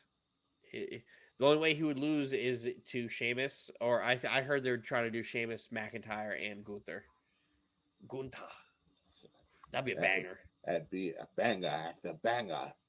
That would be. Shout out to Corey Graves for having one of my favorite lines of the night when Raquel Rodriguez came out. I was cracking up. I was like, that's incredibly racist. I was watching that with Cass, and it went right over her head, and I was like, did you hear what he just said? No, what? You guys hear how loud the crowd just got? It's like she's related to half of the Alamo Dome. Gotta be related to. I was like, yo. No, and the first thing I thought, I was like, oh, Twitter is going to flame him. That shit is so fucking funny. Pat McAfee also was unbelievable classic. too. I miss Pat so much. I miss him so much. Having like Pat and Corey are my two favorite. I can't stand Wade. Wade's fine, but he's not Pat McAfee because Pat is just so like genuine. And when he started talking about Sheamus and Drew, just kept on calling. He was like, "What is their name called? Something I can't say." Because it partakes in adult activities. He's like, does it take place on a bus? I was like, banger after banger. Protect Pat McAfee at all costs. Because, man, I'm glad he's back now that college football is over. Yes. And I love their genuine reaction of them just not knowing Pat McAfee was coming out. Michael Cole's reaction was hilarious. He's like, oh my God, it's Pat. We didn't know. I didn't know any of this. I was like, all right, Cole, calm down. No, when Michael Cole genuinely like loses his shit, I'm a massive fan. Like that, it's like, okay, you got the guy who's been working for the company forever to fucking pop. I'm here for it. Let me see if I have a quote, because me and my brother were texting all night about it, and we were like, Cody hitting the shattered dreams was also great. That was good. Even though he didn't sell it right. Because let me get down. No, you're supposed to be stuck there. Oh, Pat McAfee calling Peacock the cock. It was a good rumble. I was so excited for Rey Mysterio to come out and not come out. I was so mad because I was like, oh, Jaden, this was Daddy's favorite wrestler growing up. Never came out. It never came out. And then Dom came out. And I was like, his piece of shit son just came out with his mask. Ripped the mask up. He's like, it's your favorite son. I was like, yes, it's Dom. Cole hates Dom too. They called him a prison bitch. Elite commentary, free reign. Triple H is like, just go have fun. Just have at it. It was great. I had a blast. My buddy Chris was just like, it was very underwhelming. I was like, what are you talking about? I was like, sometimes the most predictable outcome is the best outcome. And that was that situation. Literally, everything the only thing that I didn't like was Bianca and Alexa's match, because it was just a match. Like we all knew nothing was going to happen, and we knew, and Bianca was going to win. Yeah. Like I thought, I was like, well, maybe Bianca will lose, and then maybe she'll be in the Rumble or like something weird. What? No, it was just a match. Bianca wins. Okay, cool. And then the thing with Alexa again, and it's like, so where was that during the match? If you weren't able to predict any of those matches like 100%, like throughout the card, I got 100% on the card. I literally got 100%. I've been loosely paying attention to Raw and SmackDown over the last like 3 months, and I predicted every match. You just have to pay attention a little bit and understand, like, okay, the vision isn't for anything to happen here. The vision is down the road, and we'll probably get Sammy and Roman at Elimination Chamber. That's what I'm thinking. And then Sammy's going to cost Roman at Mania. I can't wait. Can't wait. That pop, because now the crowd hates Roman. They did Finally. the one thing. Finally. They haven't been able to hate him forever, and now they finally got them to hate him again. So now when he loses, it's going to have this massive, like, it's the streak. That pop when he hit him with the chair. That was... But they got to play, because it's still the same thing. We're all kind of expecting Roman to lose at Mania. So it's still... But I don't know. It's been so long. Like, it's just like... It's not on the level of beating the streak but for a rub, but it'll be the biggest thing since then because Roman hasn't lost a match in, like, I don't know, going on 3 years now. Mm-hmm. Hasn't been pinned in like 3 years. Hasn't been pinned, yeah. He absolutely has to get pinned too. He absolutely has to get pinned. Does that have to be clean? No. It's not going to be clean. It's going to take hellfire and brimstone. And it's going to be Zayn and Owens coming to save the day. It's going to take about 7 crossroads. Crossroads, do it, Cody. Do it for your family. Crossroads, pick them up. Crossroads, pick them up. Crossroads. Yeah. 1, 2, we get down again. And then Cody's going to start crying. What more do I have to do? And then Brandy's going to come out with their daughter that saved racism. And and his dog. And they're going to fucking hit him with he's going to hit him with the bionic elbow. Bang. And then pin. And SoFi will go crazy. And then he's going to have the Winged Eagle belt. He teased that. He's been talking about that for years. And I liked it. I love it. He's been talking about doing that for years. Because I don't really like the WWE title belt right now. No, it's just, no. I don't like it. He did it with he's really into, like, the retro belts. Like, the white IC title is one of my favorite titles. Me too. I hate the way it looks now. It looks nice, but it's stupid. I don't mind the way the US title looks. It's grown on me, but I hate the way the IC title looks. Yeah, they need to bring it back. But the white IC title belt, even if you went black with that IC title, that's fine too. But bring it back. The tag titles. I also hate the tag titles. I don't like the way the tag titles look either. With the stupid Spartan helmet, I don't like that either. But they can definitely bring back the Wing Eagle. I mean, or they can bring back the one that I have, the Attitude one that has the Wing Eagle, but not really. Nah, give me the Stone Cold Steve Austin one. Which Stone Cold? That's the one I have. Yeah, the Wing Eagle. Yeah, absolutely. Winged Eagle, bring it back. I think I'm talking about the Bret Hart one. Yes. The Bret Hart yeah. Give me that. That whole either one of them. Like either one. That's great. It'll be a nice change, a throwback to it. I can't wait for Cody to be champion. He deserves it. It's gonna be fun. They should have a chance in AEW. Fucked it up. Yeah. Refused to become a heel. They should absolutely let Dustin be there for that. Yeah, if they don't let him go and give him the hug, because nobody in that family has ever experienced that. I think they've ever touched it. No, because by the time Dusty was in WWE, it was getting punished for running NWA, baby.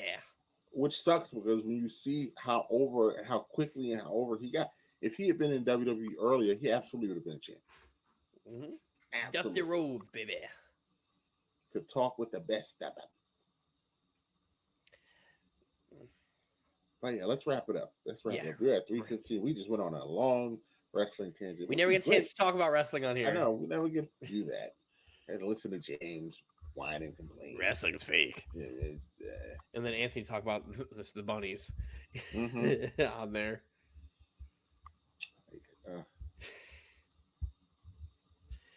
All right. You don't have to do the singles. We can just stay here. Podcast Poppy _ on all social media platforms. I'll have this episode out soon because it's now 2 a.m. Good thing I don't have to open today. Tomorrow I don't have to wake up super early. So good thing we're doing a late recording this week because I've opened every day this week. So that would have been miserable. But yeah, go Liberty, go Nets, go Chiefs. Teaser. Tease. My homeboy. Thank you to the listeners. Before I'll take my social thing down and put up our social thing.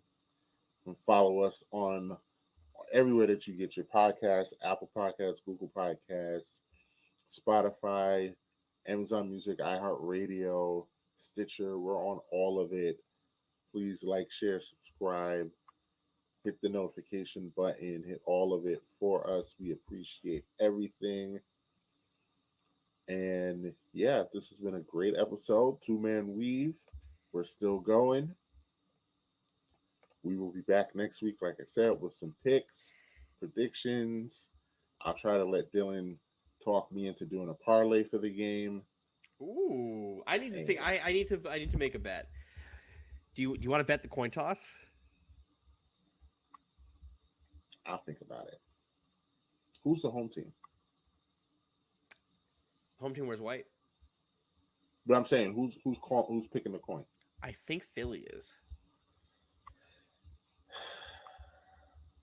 Yeah, because the Chiefs are wearing white. The Chiefs are wearing white. That's official already. Yeah, Chiefs are wearing white. I'll think about it. You coming for the Super Bowl?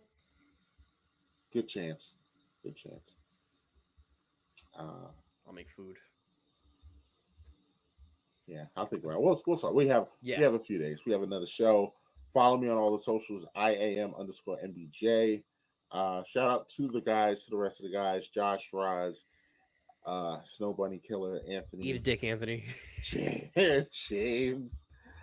Shout out. Hopefully we'll have some predictions from some guests. Working on it. See if we can. We'll have some fun. We'll have some predictions. Not sure if Josh will be on. Figure out when he gets to do that penalty, which I can't wait for. The ALS challenge, we'll try to get that up. We said I get the video of you from earlier this year with Anthony. Anthony doesn't want to cash in. He doesn't want to cash in on his bets. I can't show the brand, but here's his tequila right here that he still has a cash. He won a couple bets, and then he'd be like, "Oh, you guys don't pay up." I'm like, what are we doing here, Anthony? How are we supposed to get to see you? I can't just zap it to you. But does he want me to just show up to your house and fucking just nobody be there? Just stand there looking around like a weirdo and get the police called on me. So yeah, we will be back better than ever, and that is everything. I don't think there's anything else that we have to hit. Shout out not shout out. Grammys. Go Beyonce. Don't think she's gonna win, but go Beyonce. Anybody with Taylor Swift. End of Time is the best Beyonce song of all time. Yeah, we're not gonna argue for another 30 minutes. We're not gonna do it. We'll be back. We're gonna do a music episode, so maybe it'll come up then. But until then, we will see you later and bid you adieu.